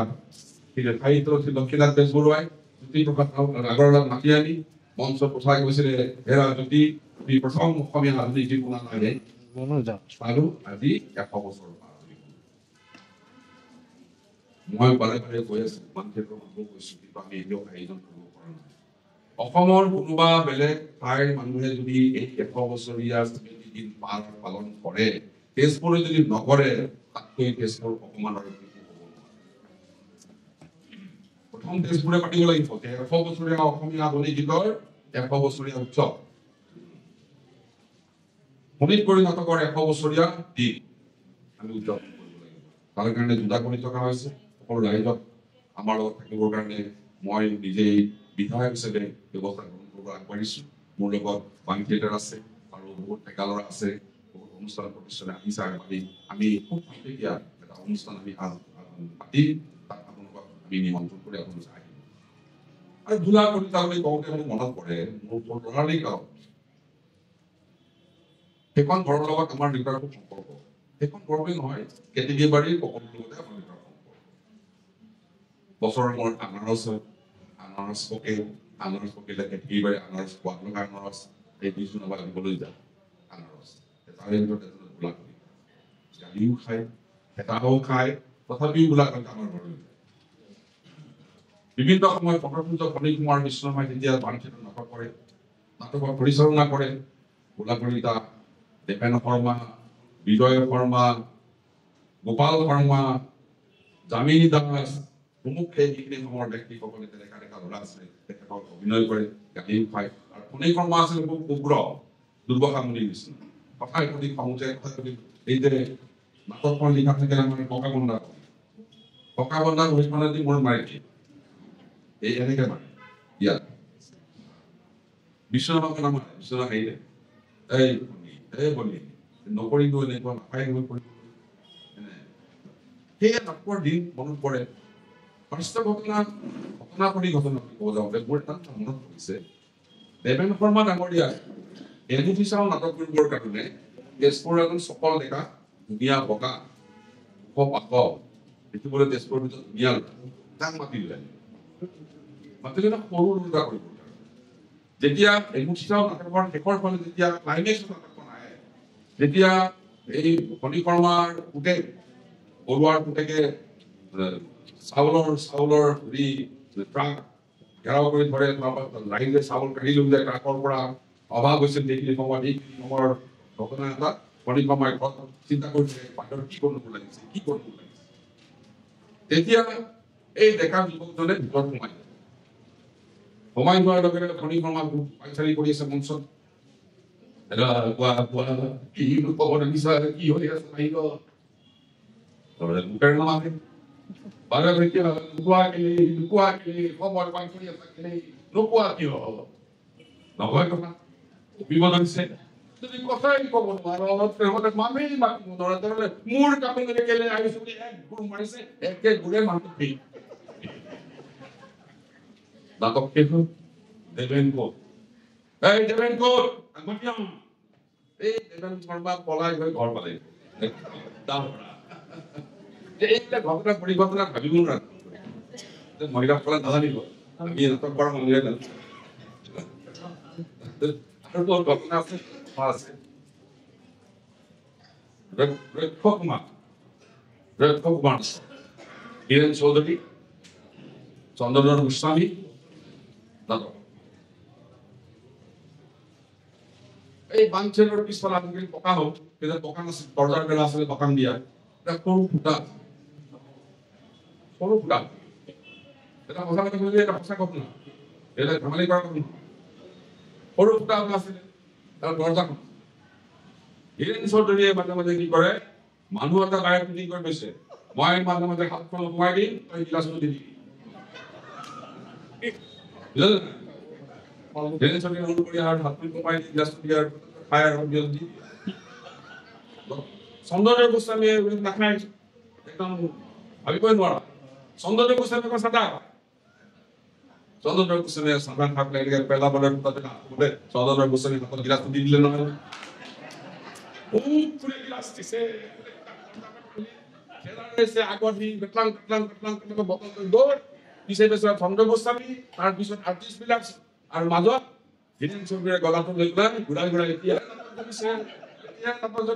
বজাৰৰ মেইন ৰাস্তাৰ ওচৰত আকৌ নাটক কৰিছে এইবিলাক নাটকৰ সেইখিনি সময়ৰ যিবিলাক ঘটনা আমাৰ মাজতো আছে কৰ্মকাৰা এইবিলাক এনেকে নাটক চলিছে আৰু তেজপুৰৰ মানুহে কৰিলে অসমৰ বেলেগ মানুহ হয় মই উদাহৰণ এটা দিছো আপোনালোকক যে তেজপুৰ নাটক কৰিব যাতে ইউনিভাৰ্চিটি কি অৱস্থা হৈছে ভয় তাৰ কাৰণে আমাৰ যিবিলাক ল'ৰা ছোৱালী আছে এতিয়া এই ল'ৰা ছোৱালীবিলাকক অভিনয় কৰিবলৈ গান গাবলৈ অন্যান্য পঢ়া শুনা কৰাৰ বাহিৰে অন্যান্য যিবিলাক আছে প্ৰফেশ্যনেল কাম কাজ এই কামবিলাক আমি আগবঢ়াই গ'লেও মাক বাপেকে আমাক কিন্তু মাক বাপেকে আগবঢ়াই দিয়া নাছিলে এবাৰ কি হ'ল আগতে টুৰ্ণামেণ্ট হয় স্কুল টুৰ্ণামেণ্ট দৰং জিলা স্কুল টুৰ্ণামেণ্ট আমাৰ জানে স্কুল টুৰ্ণামেণ্ট খেলিবলৈ বলৰ ফিল্ডত ফুটবল খেলা মই গলকিপাৰ আৰু বঁটা বিতৰণ কৰিব বিচৰা বেষ্ট গলকিপাৰ এৱাৰ্ড দিলে লগতে আহিলো ইটো ফুটবল খেলে ফুটবল খেলি গমেই নাপায় ল'ৰা বাপেকে আজিকালি মাকবিলাকে গৈ স্কুলত হৈ থাকে 10টা বজাত চাই ল'ৰাটো ছুটি হ'ব ছোৱালী ছুটি হ'ব ঘৰলৈ যাম আমাৰ মানে গমেই নাপাইছিলে কি কৰিছিলো কি নাটক কৰিছিলো কি গান গাইছিলো সময় পৰিৱৰ্তন হৈ আছে আগতে খেল ধেমালি আছে এতিয়া খেল ধেমালি থকা নাই খেল প্ৰতিযোগিতা হৈছে খেলৰ জৰিয়তে আমি উপাৰ্জন কৰিব পাৰো আৰু চেলিব্ৰিটি হ'ব পাৰো নাটক গানৰ জৰিয়তে আমি উপাৰ্জন কৰিব পাৰো চেলিব্ৰিটি হ'ব পাৰো যিটো কাম আমি কৰি দক্ষতা হ'ব লাগিব দক্ষ হ'ব লাগিব আৰু অদক্ষ হ'লে কেতিয়াও আমি দুখ লাগে তাৰ কাৰণে এই তেজপুৰত আমি বিশ্বনাথৰ কথা কওঁ ফণীকৰ্মাৰ কথা কওঁ জ্যোতিপ্ৰসাদ আগৰৱালাৰ কথা কওঁ দলীনাথ কলিতাৰ কথা কওঁ লম্বোদৰ বৰাৰ কথা কওঁ আমি চন্দ্ৰকুমাৰ আগৰৱালা আনন্দ চন্দ্ৰ আগৰৱালা অগ্নিকবি কমলাকান্ত ভট্টাচাৰ্যৰ কথা কওঁ এতিয়া জানো না কবি আছে না উপন্যাসিক আছে না গল্পকাৰ আছে না আছে যদিও তেজপুৰৰ ভিতৰতে আবদ্ধ হৈ আছে সমাজৰ ভিতৰত প্ৰকাশ নাই প্ৰচাৰ নাই প্ৰসাৰ নাই ভাল গায়ক নাই ছোৱালীও নাই ল'ৰাও নাই ভাল অভিনেতা নাই আজি অসমত 40খনতকৈ অধিক ভ্ৰাম্যমাণ থিয়েটাৰ চলি আছে 40খনতকৈ অধিক খুব কেইজনমান অভিনেতাহে এই ভ্ৰাম্যমাণ থিয়েটাৰত অভিনয় কৰি আছে তেজপুৰৰ নাই বুলি ক'ব পাৰি মৃদুল চুতীয়া আছিলে এইফালে বিহগুৰি দুটামান আছে নিৰঞ্জন আছে কপটীয়াৰ চিনেমা বুলি কওঁতে এতিয়া চিনেমা বুলি কওঁতে মই তোমাৰ এমএলএ হ'লো শেষত আহি আহে চিনেমা বুলি ক'লে অৰুণনাথৰ পিছাৰ চিনেমা কৰে গতিকে আমি ল'ৰা ছোৱালীক আগবঢ়াই দিব লাগিব অসমখনক আমি জিকিব লাগিব এসময়ত তেজপুৰে অসমখন চলাই আছে সাহিত্যিক কবি অভিনেতা নাট্যকাৰ সংগীতজ্ঞ খেলৰ ফালৰ পৰা আৰম্ভ কৰি গংগানন্দ দাস বাণ ভট্টাচাৰ্য কিমান খেলুৱৈ গুচি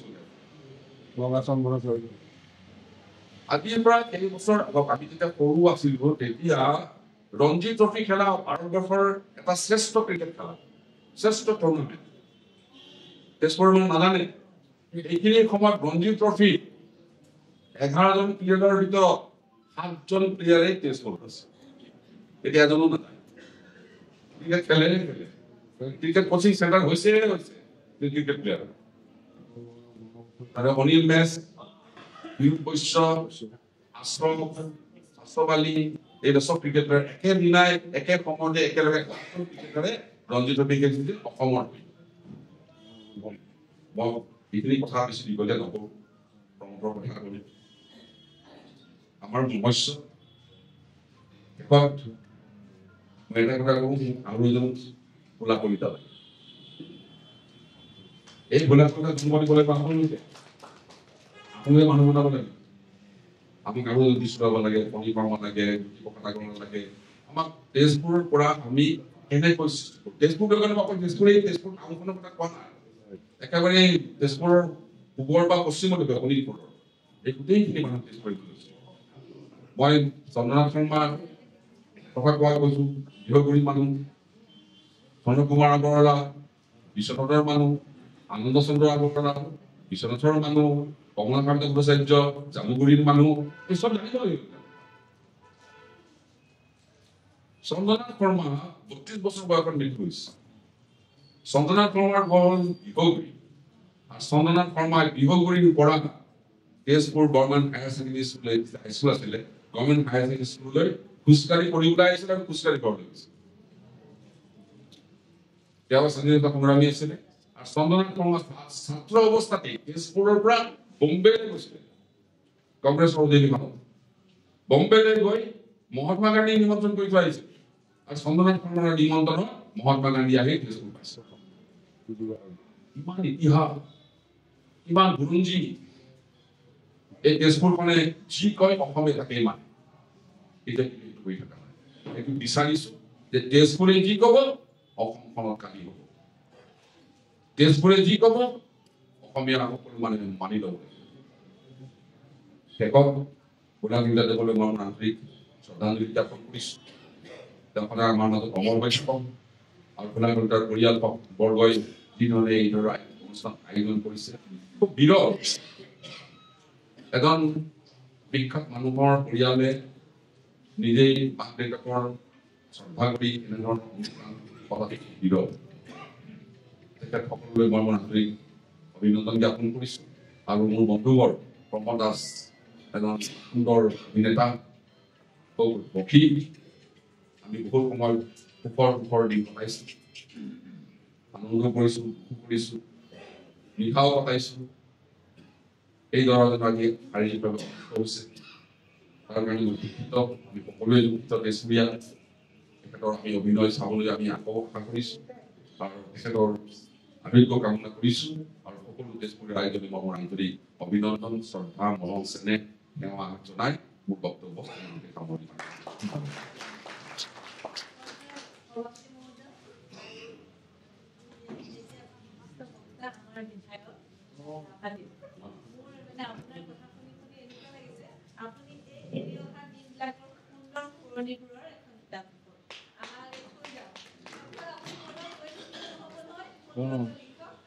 তেজপুৰীয়া ৰাইজক কিয় অসমত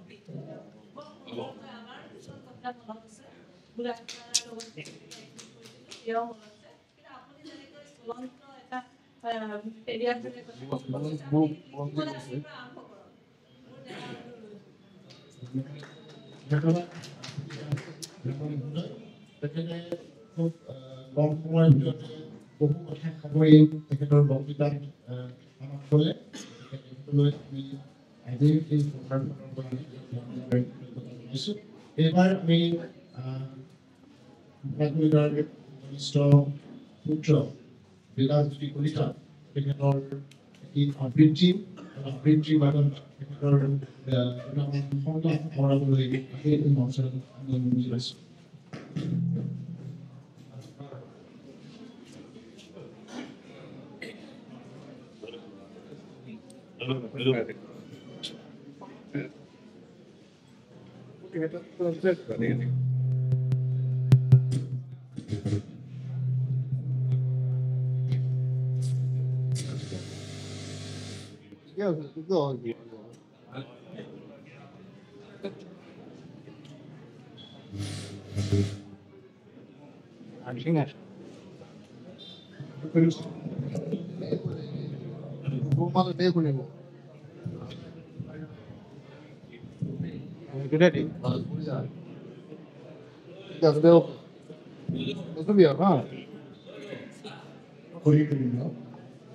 আজি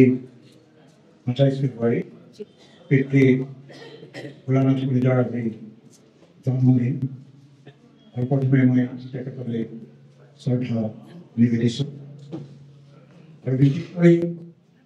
বান থিয়েটাৰ আৰু তেজপুৰ সাহিত্য সভাই আজি ২০১৮ চনৰ পৰা এই কাৰ্যসূচীটো কৰি আহিছে।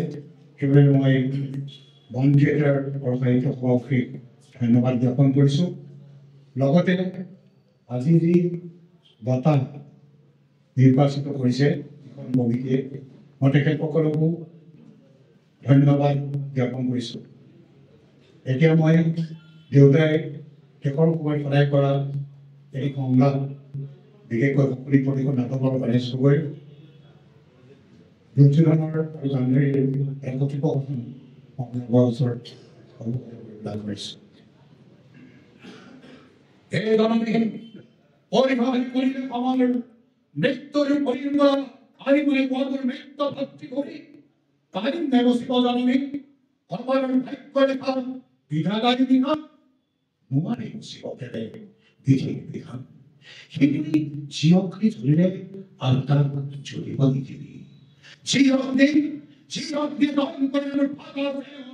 যি অগ্নি দহন কৰি মোৰ আত্মীয়জন সেই অগ্নি জ্বলা বিগলানি হয় যদি ভক্ত হোক চিৰশত্ৰু মোৰ নতুবা নিজেই দেখি চাই ভস্ম হৈ উৰি উৰি গুচি যাম মই পৰ পাৰলৈ মাতৃৰাজ্য ৰন্ধন কৰিব সন্তানক বয়ানি নকৰিব মাতা জানো মই বেলেগ তোমাৰ আনি কিন্তু কি কৰিম মেরে দিল তোর মোর মহাজনী না হে বলি নুয়ার কুরামর যত তুমি নাপায় মাতা তার ক্ষতি মাত্র আসুন খাও মাত্র দিশে বান্ধবে তাকে অগ্রাহ্য সন্দেহিয়াও দয়াধী সৃষ্টির ভীমা অর্জুন নুমে ওজন সাধনে সম্মতি দিব সম্মিলিত সন্ধি কৌরবের সন্ধি মাতা পাণ্ডবের পথে হচ্ছে কোনা কিন্তু এই সন্ধির কারণে যুদ্ধের আয়োজন নাচন চলাবি এই সন্ধির কারণে লক্ষ লক্ষ মিলে প্রাণের মমতায় নির্যাতন নাম করে প্রাণদান উন্মাদন মাতা জন্মগর ভক্তি অপরাধ বীরময় সংগ্রামকে রাজরাজেশ্বর প্রাণের ভয়তাবি কাপুর হয়ে পাণ্ডবের স্নান পরিবার করে সন্ধিরক্ষা না করুন ওনা মাতা সংরূপার ত্রিমুর আরুদ্ধ গোকামী আমার পৈত্রার খৌ জন্মদাতা পিতামহ উপার্য দেবতা জৈন আগর অনু অনুবিবেদন যুদ্ধকারী পাণ্ডব পুকাক্রমে তিনি প্রাণ দেউ নিজেও নেউ ভবন নষ্ট করি পুনর হস্তিনাপুর হোক সরকার জীবনের টিম রণা রক্তদান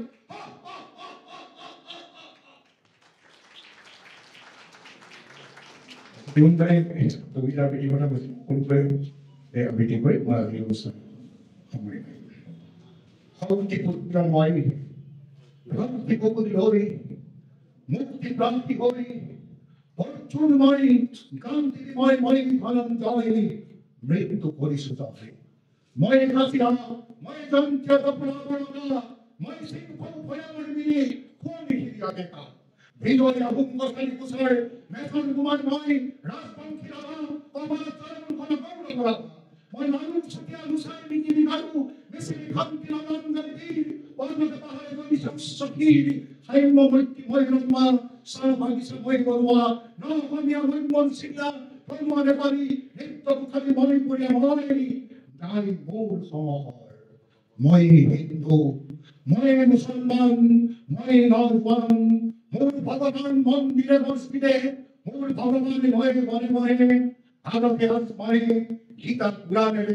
ভাই বেড়ে পদগ্রন্থর ধর্মর মর্ম লড়ি প্রণামী সুবয় প্রার্থনা নামাজ লুয়াহি তুকির নয়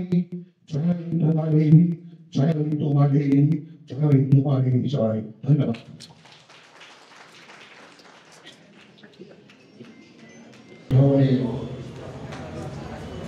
ভোলানাথ কলিতা বৰ্ণী বঁটা প্ৰাপক ৰাজ্যখনৰ এগৰাকী বিশিষ্ট নাট্যকাৰ পৰিচালক অভিনেতা প্ৰমোদ দাসক তেখেতৰ মনৰ অনুভৱ চমুকৈ ব্যক্ত কৰিবলৈ আমি আহ্বান জনাইছোঁ আৰু লগতে মই আজিৰ সভাৰ প্ৰতিগৰাকী ব্যক্তিক এটা কথা দোহাৰিব বিচাৰিছোঁ যে আমি আজি লঘু আহাৰৰ ব্যৱস্থা ভোলানাথ কলিতাৰ পৰিয়ালবৰ্গই কৰিছে। আপোনালোকে যাতে সেই লঘু আহাৰ গ্ৰহণ কৰি সেই সভাগৃহ ত্যাগ কৰে তাৰ কাৰণে সকলোকে মই অনুৰোধ জনাইছোঁ আৰু মাত্ৰ আমি আজিৰ এই অনুষ্ঠান সামৰিবলৈ যত্ন কৰিম। মই প্ৰমোদ দাস ডাঙৰীয়াক তেখেতৰ অনুভৱ সদৰি কৰিবৰ কাৰণে অনুৰোধ জনাইছোঁ।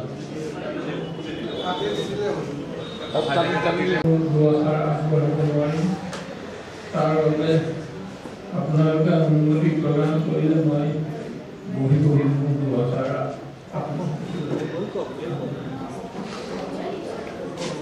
তেজপুৰৰ মই মোৰ যি ব্যৱস্থা তাত মই লিখি আনিব লগা হৈছে কাৰণ আজিকালি বৰ মনত নাথাকে কথাবিলাক পাহৰি যাওঁ গতিকে লিখি আনিছোঁ তাৰ বাবে মোক আপোনালোকে ক্ষমা কৰিব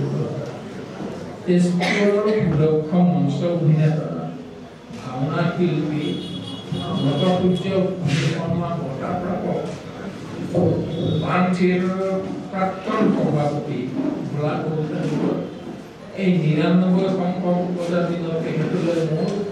আন্তৰিক শ্ৰদ্ধাঞ্জলি নিবেদন কৰিছোঁ এই মহান শিল্পী সত্তাৰ যাতে আছে সুখ শান্তি আৰু আনন্দ থাকক এয়াই কামনা কৰিছোঁ ভগৱানৰ ওচৰত প্ৰাৰ্থনা কৰিছোঁ ভোলা কলিতা স্মৃতি চাৰণ আৰু বঁটা প্ৰদান অনুষ্ঠানৰ পৌৰোহিত্য বিশেষ পদ অলংকৃত কৰা তেজপুৰ সাহিত্য সভা সভাপতি শ্ৰদ্ধা ৰমেশ চন্দ্ৰ কলিতাদেৱ ঐতিহ্যমণ্ডিত বাণ থিয়েটাৰৰ সভাপতি শ্ৰদ্ধা বংকিম শৰ্মাদেৱ ভোলা কলিতাদেৱৰ পৰিবাৰ ৰত্নেশ্বৰী কলিতা ডাঙৰীয়ানী আমি অৱশ্যে মামী বুলি মাতো আৰু পৰিয়ালবৰ্গৰ বিশিষ্ট অতিথি তথা আমাৰ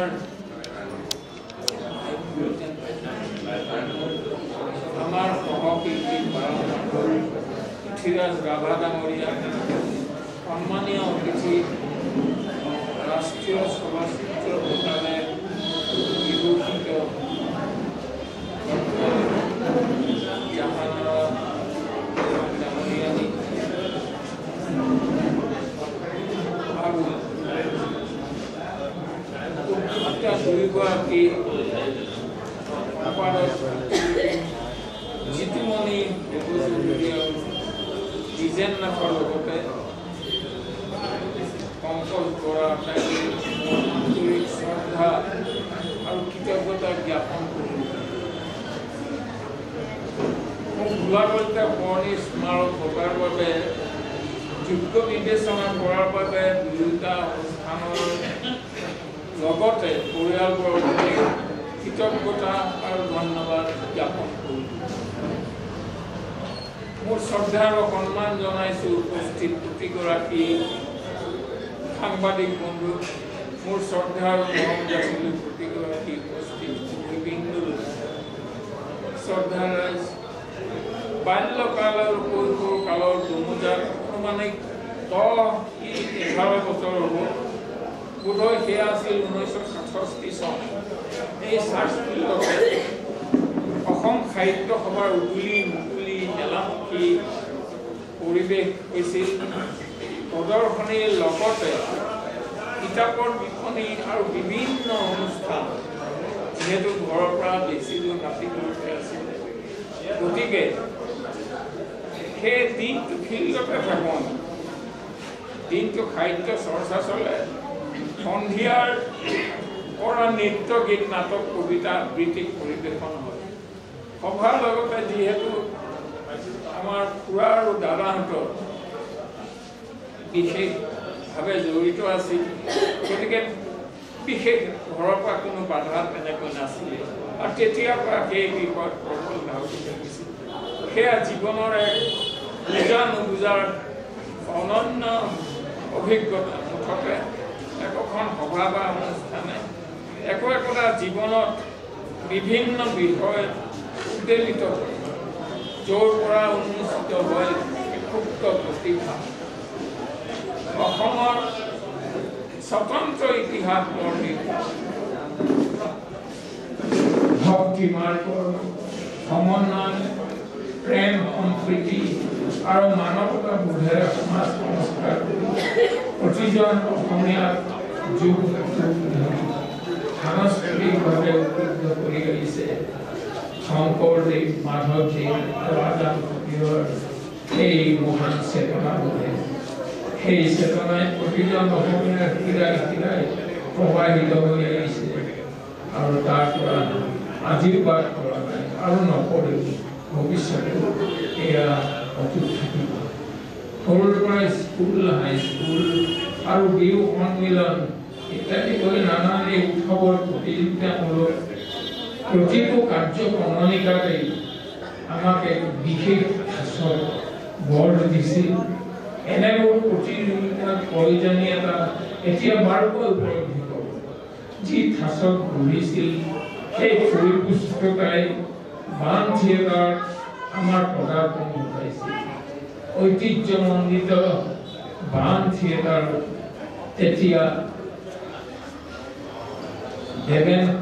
তেতিয়া আছিলে নাট্য শিৰোমণি প্ৰয়াত চন্দ্ৰধৰ গোস্বামী, বিজয় শৰ্মা, দেৱেন শৰ্মা, পূৰ্ণনাথ সিংহ, নগেন গুপ্ত, লগেন বৰা, বৰুৱাদা, পৰশু পাঠক, মহেশ ভাগৱতী, সুজিত সিংহ, শংকৰদা আদিকে ধৰি আমাৰ বংকিম দা, গোপাল শৰ্মা, এতিয়াও তেখেতসকল আছে, জিতেন শৰ্মা আৰু অনেকৰ তৎপৰতাতে আমি এচাম শিকাৰো। তেনেই নতুন শিকাৰো 1975 চনত বাণ থিয়েটাৰ পদাৰ্পণ কৰিছিল। আৰু এদিন আখৰাথলীত এটা তীব্ৰ কণ্ঠত ধ্বনি উচপ দিছিল। দুৰ্যোধনাৰ বচন আওৰাই দেখুৱাইছিল শিকাৰো। এইমাত্ৰ নিপুৱে যি সংলাপ আওৰালে সেই সংলাপটোকে আমাক আওৰাই দেখুৱাইছিল ভোলাদাই। পিছতহে মানুহজনৰ পৰিচয় পাইছিল ভোলা কলিতা, যাৰ বচনা তাহানিতে নটসূৰ্যক শৰ্মাকো এদিন ওচৰত খুৱাই দিছিল। এনেকুৱা তীব্ৰ কণ্ঠ বাণ থিয়েটাৰ আমাৰ প্ৰৱেশৰ সময় কি সুন্দৰ পৰিৱেশ। এফালে যদি বিজয় খুৰাই আবৃত্তি কৰি আছে, আনফালে ভোলাদাৰ আকাশ বতাহ কপাই তোলা সংলাপ চলিছে। আকৌ আনফালে চলিছে সুজিত সিংহৰ একৰ্ডিয়নৰ মূৰ্ছনা, লগতে চলি আছে হীৰেন চৌধুৰীৰ দৃশ্যসজ্জা আৰু নাটকৰ অংগী ভংগী, নানান মহিমা, পুৰুধাসকলৰ এই চমৎকাৰিতা আমি তন্ময় হৈ কাৰ্তিক, ৰঞ্জন, প্ৰমোদ, পংকজ আৰু মই প্ৰমোদ, খনিন, হৰিদ্বীপ আদি প্ৰজন্মৰ শিকাৰো। 76 কি 77 চনৰ কথা দেউতাই ফোন কৰিলে বজাৰলৈ কামৰ কিছু সামগ্ৰী অনাৰ বাবে গ'ল বজাৰলৈ। সূত্ৰধাৰৰ দোকান পালোঁ। সূত্ৰধাৰ ফুৰা কৰিবলৈ দি চিলিপ মতে প্ৰথম আইটেম গজাল 4 কেজি ওজন কৰিবলৈ দি চাহ আনিবলৈ কাম কৰাৰ লগত বাকী কেইজন গ্ৰাহকক বিদায় দি মোৰ লগত কথা পতা লাগিছিল। কিছু কথা কৈছোঁ যে আপোনালোকে বেয়া নাপাব। তাৰপিছত তেখেতে সূত্ৰধাৰ ফুৰাই বোলে, তুমি ধনঞ্জয় ল'ৰা? মই ক'লো হয়। ক'ত কি কৰি আছা সুধিলে। তাৰপাছত চাহ এগিলাচ আগবঢ়াই দি ক'লে, তুমি বোলে ভাল আৰ্টিষ্ট। মই হতভম্ব। চাহ খাবলৈ ফুৰা মুখলৈ চাইলোঁ। পুনৰ সূত্ৰধাৰ ফুৰাই কি আকা? মই বাক্ৰুদ্ধ হৈ পৰিলোঁ। পুনৰ সূত্ৰধাৰ ফুৰাই ক'লে, ক'বলৈ লাজ কৰিছা নেকি? ভাল কামৰ লাজ কিহৰ? ইতিমধ্যে মোৰ চিলিপৰ মাল দিয়া শেষ হৈছিল আৰু কৰ্মচাৰীজনে মোৰ হাতত তুলি দিলে। মই চাহ আধাতে এটি খুৰাক আহোঁ বুলি মাত লগাই তাৰপৰা পুৰাণৰা চিঙি চাইকেল কোবাই ঘৰ আহি পালোঁ। ঘৰ সোমাই দেউতাক কথাটো ক'লোঁ। দেউতাক কোৱা কামৰ চাইকেললৈ যাবলৈ ওলাই আছিল, গতিকে কথাটোত বেছি গুৰুত্ব নিদিলে। হ'ব যা বুলি কৈ থলে। সৰু কথা দিছিল। কেইদিনমান পিছত দেউতাৰ সৈতে বজাৰলৈ গ'ল। মাজে মাজে মোক দেউতাকে বজাৰলৈ লৈ গৈছিল, কাৰণ সেয়া লৈ গৈছিল মানে সেয়া ল'ৰা ছোৱালীকে বজাৰ কৰিবলৈ শিকাইছিলে। প্ৰথমে চিধাকৈ সূত্ৰধাৰ হাৰ্ডৱেৰ দোকানত প্ৰৱেশ কৰিছিল। এতিয়া সেইদিনাৰ কথাটো ঘূৰাই পুনৰ দেউতাক ঘূৰাইলে। দাদাৰ ল'ৰা বোলে আৰ্টিষ্ট। দেউতাই তেতিয়া কথাটো পুৰা ফুটি শেষ কৰিলে। ঘূৰাই ক'লে, কলিতা বাবুৱে কোৱা বুলি। দেউতাই সুধিলে, কোন কলিতা? তেতিয়াহে উৰহি গছৰ উত্তৰৰ ঘূৰাই ভোলা কলিতা বাবুৱে কৈছে বুলি পিছত হেনো ভোলা কলিতা বাবুৱে কৈছে বুলি পিছত হেনো ভোলাদাই কাৰ্যনিৰ্বাহ কৰা বিভাগীয় কাৰ্যালয়ত দেউতাই চাহ খুৱাব লগা হৈছিল এই তাৰপিছত তেতিয়াহে খুৰাই গম পাইছিল আৰু সেই চাহ মেলত সূত্ৰধাৰ খুৰা আছিল আৰু তেতিয়াহে খুৰাই গম পাইছিল মই ছবি অঁকা আৰ্টিষ্ট দেখি কিয় নাজানো এনেদৰে ভোলাদাই জগতখনক জমাই তুলিছিল দাদাৰ ল'ৰা আৰ্টিষ্ট এটা 17 বছৰীয়া তেতিয়া মই 17 বছৰ মানুহ এটা 17 বছৰীয়া সামান্য ল'ৰা ভোলাদাই যি স্বীকৃতি প্ৰদান কৰিছিলে সেয়া অজ্ঞাতজনক জ্ঞাত কৰিবলৈ তাৰ দ্বাৰা কঠিন দিশত এটা প্ৰজন্মক প্ৰতিষ্ঠা কৰাৰ এক বিশাল মানসিকতা আৰু গুণী ব্যক্তিত্বৰ পৰিচয় প্ৰতিপন্ন হৈছিল আমাৰ দেশত সেয়া আছিলে বিশাল শিল্পী সত্তাৰ মহৎ যাৰ সংলাপ প্ৰক্ষেপণৰ প্ৰৱণতা আজিও আমাৰ কাণত বাজি আছে মানছে তাৰ প্ৰতিচপৰে ইটাৰ থাকে বাকে জুঞ্জৰিত হৈ ৰৈছে ভোলাদাৰ সেই বলিষ্ঠ কণ্ঠস্বৰ অসমৰ বহু মঞ্চ নামঘৰে ঘৰে সেই কণ্ঠ ৰৈ গৈছিল এতিয়াও তাৰ প্ৰতিধ্বনি আমাৰ হৃদয়ত গুঞ্জৰিত হয় নিজৰ অভিনয়তে হওক বা আনৰ অভিনয়তে হওক ভোলাদা নিজে যেনেকৈ সতৰ্ক আছিল আমাকো একেদৰে সতৰ্ক হ'বলৈ শিকাইছিল আৰু কৈছিল এই ল'ৰা দেহা ঠিক লাগিব অভিনয় স্বাস্থ্যই হৈছে ডাঙৰ কথা সদায় ঠিক থাকিব লাগিব ভোলাদা নিজে যেন দৈনিক প্ৰাতঃ ভ্ৰমণ জ্ঞান আসন প্ৰাণায়াম দাদা জীৱনৰ শেষ মুহূৰ্তলৈকে নিজক ফিট কৰি ৰাখিছিল কৈছিল এইটো কঠোৰ হ'ব লাগিব চাবা শৰীৰে যাতে সময়ত কোনো কাৰণত বিধি পথালি দিব নোৱাৰে সংলাপ প্ৰক্ষেপণৰ লগতে সমগ্ৰ দেশৰ কাৰ্যকৰীতাক অভিনয়েৰে আন এটা অংশ কৈছিল 6টা অংগ 6টা প্ৰত্যংগৰ 12টা উপাংগ প্ৰত্যেকৰে অভিনয়ৰ কাম আছে যাৰ সঞ্চালনৰ দ্বাৰাই ভাৱৰ প্ৰকাশ হোৱা যায় গতিকে সমস্ত দেহা ফিট থাকিলে আংগিকৰ সঠিক সঞ্চালন ঘটিলে অভিনয়ৰ সাৰ্থকতা পোৱা যায় প্ৰাৰ্থনাৰ গোহাঁই বোলা ৰূপৰ জ্যোতিপ্ৰসাদ আগৰৱালা কলাগল বিষ্ণু আগা নটসূৰ্য অনিৰ্বাণ আৰু আন কিংবদন্তী স্বৰূপসকলৰ সীমাহীন ত্যাগ আৰু পৰ্যাপ্ত অৱদানে অসমীয়া সংস্কৃতিৰ ভঁৰাল ফূৰ্তি কৰি থৈ অসমীয়াৰ ৰাজহাড় কেনেকৈ সবল কৰিছিল সেই মনোৰম সৃষ্টিগাথা আমি বান থিয়েটাৰত প্ৰবীণসকলৰ পৰা শুনিছিলোঁ ঈশ্বৰৰ অভিনয়কে জীৱনৰ ব্ৰত কৰি লোৱাত পুৰণা আমাৰ অতি শ্ৰদ্ধাৰ ভোলা কলিতাদেৱে ঐতিহ্যমণ্ডিত বান থিয়েটাৰৰ সন্মানীয় প্ৰতীক সভাপতিৰ আসন অলংকৃত কৰিছিল মনত পৰিছে ভোলাদাই আশী ঊৰ্ধত মোৰ মাত্ৰ এটি অনুৰোধ মোৰ পৰিচালিত শনিশৰ্মা নাট সমাৰোহত মঞ্চস্থ হোৱা সপোনেই প্ৰতিশোধ নাটকত চন্দ্ৰমাধৱ পাহৰিছোঁ পুনৰ দুৰ্যোধনৰ চৰিত্ৰত অভিনয় কৰিবলৈ সন্মত হৈছিল আৰু অতি উচ্চমান বিশিষ্ট অভিনয়েৰে চৰিত্ৰটো সফলভাৱে অভিনীত কৰিছিল চৰিত্ৰ ৰূপায়ণ কৰি তৃপ্তভাৱে মোক কৈছিল আজি ধনঞ্জয় থকা হ'লে জানিলেহেঁতেন ল'ৰা ক'ৰ পৰা যি কি নহওক সেইবোৰ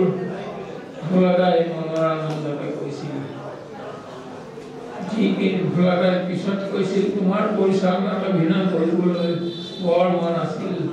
আজি সেই আশা পূৰণ হ'ল সঁচাকৈ মই এতিয়াও ভাবি আচৰিত হওঁ সেই যে ছন্দযুক্ত দুৰ্যোধনৰ বচন যুগ যুগ ধৰি ভোলাদাৰ জিভাৰ আগত কেনেকৈ ইমান বছৰ পিছতো মনত ৰাখিছিল ভোলাদাৰ প্ৰকৃতিত সেই বচনে প্ৰেক্ষাগৃহত সলনি কৰে তাল ফাল হয় প্ৰেক্ষাগৃহ দৰ্শক হৈ পৰে মন্ত্ৰ ভাওনা থাকিলে ভাওনাৰ ভাৱ থাকিলে ভোলাদাৰ চাইকেল ৰখাই দূৰৈ পৰাই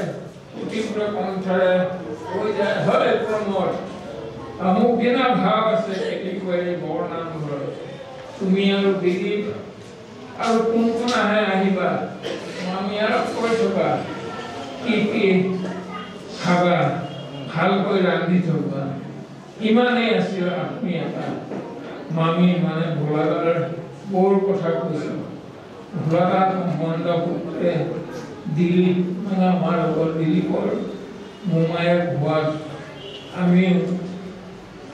ভোলাদাক আমিও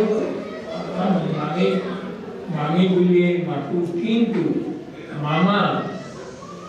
মামাটো সদায় সফল ডেকাটোৰ দৰে হৈ গ'ল গতিকে আমাৰ সকলোৰে কাৰণে ভোলাদা সম্বোধনহে সঠিক বিবেচিত হৈ গ'ল পাৰিবাৰিক দিশতো ভোলাদা এজন ভাল অভিভাৱক অলপ আগতে কৈ গৈছে ভোলাদাই যিদৰে পৰিয়ালৰ সকলোকে সমানে আদৰ যত্ন কৰিছিল ঠিক তেনেকৈ সমস্ত পৰিয়ালে ভোলাদাৰ প্ৰতি অধিক যত্ন লৈছিল পিতৃদেৱৰ ঘৰত একেবাৰে বুলিছে দুই পুত্ৰ সন্তান হীৰকজ্যোতি আৰু বিকাশজ্যোতি আবৃত্তি আৰু অভিনয় বুলি জীয়ৰীসকল শিক্ষিত কৰ্মোদ্যমী নাতি নাতিনীসকল সাংস্কৃতিক ক্ৰিয়াকৰ্মত জড়িত এটা সংস্কাৰকামী সত্তাৰ এখন সংস্কৃতিবান ঘৰ সেয়েহে একেবাৰে চিধা মনৰ মানুহ নিৰ্ভীক স্পষ্টবাদী সৎ সৰ্বদী সমাজপ্ৰিয় ভোলাদা সকলোৰে হৃদয় মনত সৰ্বদা সজীৱ হৈ থাকিব 52 বছৰ জোৰা সম্পৰ্ক এই সুদীৰ্ঘ কালছোৱাত বান থিয়েটাৰত মই 6টা প্ৰজন্মৰ প্ৰতিটোকে বিকশিত হোৱা দেখিলোঁ প্ৰতিটো প্ৰজন্মকেই বিকশিত হোৱা দেখিলোঁ বান থিয়েটাৰ এতিয়া সকলো ফালৰ পৰা প্ৰস্তুতিত হৈ এক জাতীয় নাট্যশালালৈ পৰ্যবেক্ষিত হৈছে সাহিত্য সভাই দিনক দিনে প্ৰসাৰতা লাভ কৰি জাতীয় অনুষ্ঠান ৰূপে প্ৰতিষ্ঠা লাভ কৰিছে দুয়োটা অনুষ্ঠানৰ উত্তৰ কামনা কৰিছোঁ আৰু পুনৰবাৰ মোক এই যোগ্যতা প্ৰদান কৰাৰ কাৰণে সকলোকে মই কৃতজ্ঞতা আৰু ধন্যবাদ জ্ঞাপন কৰি মোৰ এই লেহেমীয়া চমু আৰু পঢ়া ভাষণটি ইমান এটা সামগ্ৰী মাৰিছোঁ ধন্যবাদ এইখিনি সুবিধাৰ বাবে দিয়াৰ বিশেষ ব্যক্তি গণতন্ত্ৰৰ যি আয়োজন হৈছে এই আয়োজিত সভাত আপোনালোক উপস্থিত হৈ আমাৰ দুইটা অনুষ্ঠানকে অনুপ্ৰাণিত হোৱাৰ বাবে মোৰ ফালৰ পৰা ধন্যবাদ কৃতজ্ঞতা জনালোঁ আগলৈও আমাৰ এনে অনুষ্ঠানত আপোনালোকক পাই থকাৰ আশা কৰিলোঁ ইতিমধ্যে ভোলাদাৰ প্ৰসংগত মৃত্যুৰ সময়খিনিৰ ভিতৰত কিছুমান মানুহে এনেকুৱা কিছুমান কাম কৰি থৈ যায় যাক আমি তেখেতৰ মৃত্যুৰ পিছতো শোক দিব লগা হয় আজি ভোলা কলিতাৰ মৃত্যু হোৱাৰ 8 বছৰৰ পিছতো আমি সেইগৰাকী ব্যক্তিক স্মৰণ কৰিব লগা হৈছে তেখেতৰ জীৱন কৰ্মৰ বিভিন্ন দিশ সামৰি সেই বিষয়বিলাক আলোচনা কৰি আমি নতুন প্ৰজন্মলৈ নতুন সকললৈ এটা বাৰ্তা পঠোৱাৰ এই প্ৰচেষ্টা আমি লৈছিলোঁ যাতে আমাৰ মাজৰ পৰা হেৰাই যোৱা বিভিন্ন দিশৰ শিল্পীসকলক বা কৰ্মীসকলক আমি আমাৰ আহি থকা সমাজখনক আমি দেখুৱাব পাৰোঁ যে এইসকল ব্যক্তি শিল্পীয়ে নিজস্ব ধ্যান ধাৰণাৰে এটা সংস্কৃতিৰ যাত্ৰা কৰি আমাক কিছু সম্পদ দি গৈছে এই সম্পদখিনিকে লৈ আমি বহি থাকিলে নহ'ব আমাৰ পিছৰখিনিকো আমি সেই বাটেদি আগবাঢ়ি যোৱাৰ ক্ষেত্ৰত আমি পথ দেখুৱাব লাগিব মই নাছিল বাবেই সেই মুহূৰ্তলৈকে সকলো সময়ৰ সকলো মানুহৰ লগত সকলো বয়সৰ লগত সকলো ক্ষেত্ৰতে মানুহজন মিলি আছিল কাৰণে আজি আমি সেইজন ব্যক্তিক স্মৰণ কৰিবলৈ বাধ্য হৈছোঁ সেইজন ব্যক্তিৰ সেই আদৰ্শক অনুসৰণ কৰিবলৈ আমি চিন্তা কৰিছোঁ গতিকে আমি আমাৰ সমাজখনে এই ধৰণৰ ব্যক্তিসকলক আমি স্মৰণ কৰাই সামৰণি মাৰি সভাখন থৈ দিলে নহ'ব আমি এই বাৰ্তাবিলাক এই মানুহজনৰ বিষয়বোৰ আমি নতুন সকললৈ আগবঢ়াই নিয়াৰ প্ৰচেষ্টা কৰিব লাগিব আৰু নতুন সকলৰ মাজতো যেন আন এজন ভোলা কলিতাৰ জন্ম হয় আমি তেনেকুৱা আশা কৰিব লাগিব এই আশা কৰি আজি আৰু মই বেছি দীঘল নকৰোঁ আমাৰ নাটকো আছে গতিকে আপোনালোকৰ উপস্থিতিয়ে আমাৰ এই কাৰ্যসূচী সফল কৰাত আপোনালোকলৈ পুনৰ কৃতজ্ঞতা জনাই ধন্যবাদ ভোলানাথ কলিতাৰ জ্যেষ্ঠ পুত্ৰ ভোলাজ্যোতি কলিতা বাবু তেখেতে পৰিয়ালৰ হৈ তথা আজিৰ এই অনুষ্ঠানত সমবেত ৰাইজক তেখেতে কৃতজ্ঞতা জনাব বিচাৰিছে গতিকে ভোলানাথ কলিতাৰ জ্যেষ্ঠ পুত্ৰ ভোলাজ্যোতি কলিতাক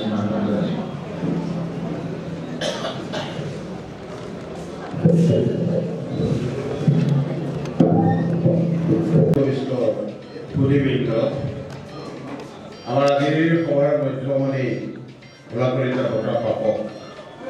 শ্ৰীযুত প্ৰমোদ দাস ডাঙৰীয়া সমবেত ৰাইজ সভা দীঘলীয়া হৈছে বিশেষ নগৰ তথাপিও আনুষ্ঠানিকতাৰ খাতিৰত দুষাৰ ক'বলৈ আহিছোঁ আজি আপোনালোকৰ উপস্থিতিৰে আমাৰ এই অনুষ্ঠানটো সাফল্যমণ্ডিত কৰি তোলাৰ বাবে মই বিশেষভাৱে কাকো নকৈ সোনকালে সামৰিছোঁ মঞ্চৰ উপবিষ্টসকলৰ লগতে সময়ত ৰাইজক অশেষ ধন্যবাদ জনাইছোঁ আমাৰ এই অনুষ্ঠান এবাৰ দেউতাৰ ৯৯ সংখ্যক উপজাতি আছিল অহা বছৰ ১০০ বছৰীয়া জন্ম জয়ন্তী হ'ব আৰু এই ১০০ বছৰীয়া জন্ম জয়ন্তী প্ৰাকখনত মই আনন্দৰে এটা কথা ঘোষণা কৰিছোঁ যে অহা বছৰ বান থিয়েটাৰ আৰু সাহিত্য সভাৰ উপৰিও অসম ৰেপাৰ্টৰীৰ দৰে অনুষ্ঠানেও আমাৰ এই ১০০ বছৰীয়া জন্ম জয়ন্তীত সহযোগিতা আগবঢ়াব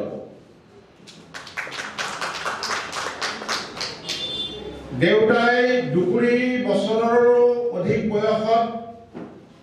অসম ৰেপাৰ্টৰীৰ লগত বহুকেইখন নাটকত অভিনয় কৰিছিল সেয়েহে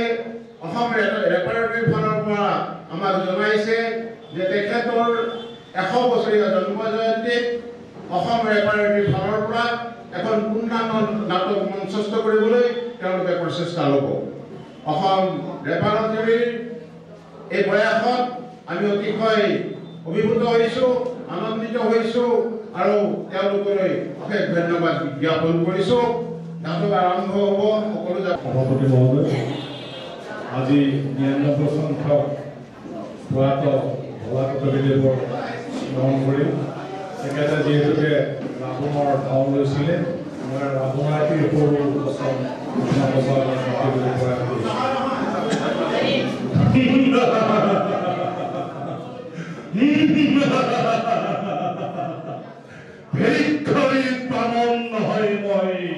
লংকাৰ ৰঘুপতি তোমাক হৰিম বুলি মই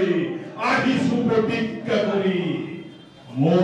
পৰিচয় শুনা জনক নন্দিনী মোর পরিচয় ফুরা জনক মন্দিনী লঙ্কেশ্বর নামমূল লঙ্কার রঘুপতি ভাগিনীর মুখে তোমার বহু বর্ণনা শুনিছো তাতো কৈ তোমাক মই অতি ধুনীয়া দেখিছো সত্য কৰি কোৱা মোক মানিবাৰে নামানা নামনা যদি তোমাক মই জোৰ কৰি দিব লঙ্কাত নি তোমাক পোহৰত জিলিকাই ৰাখিম অতি আনন্দৰে তোমাক মই সুখত ৰাখিম ধন্যবাদ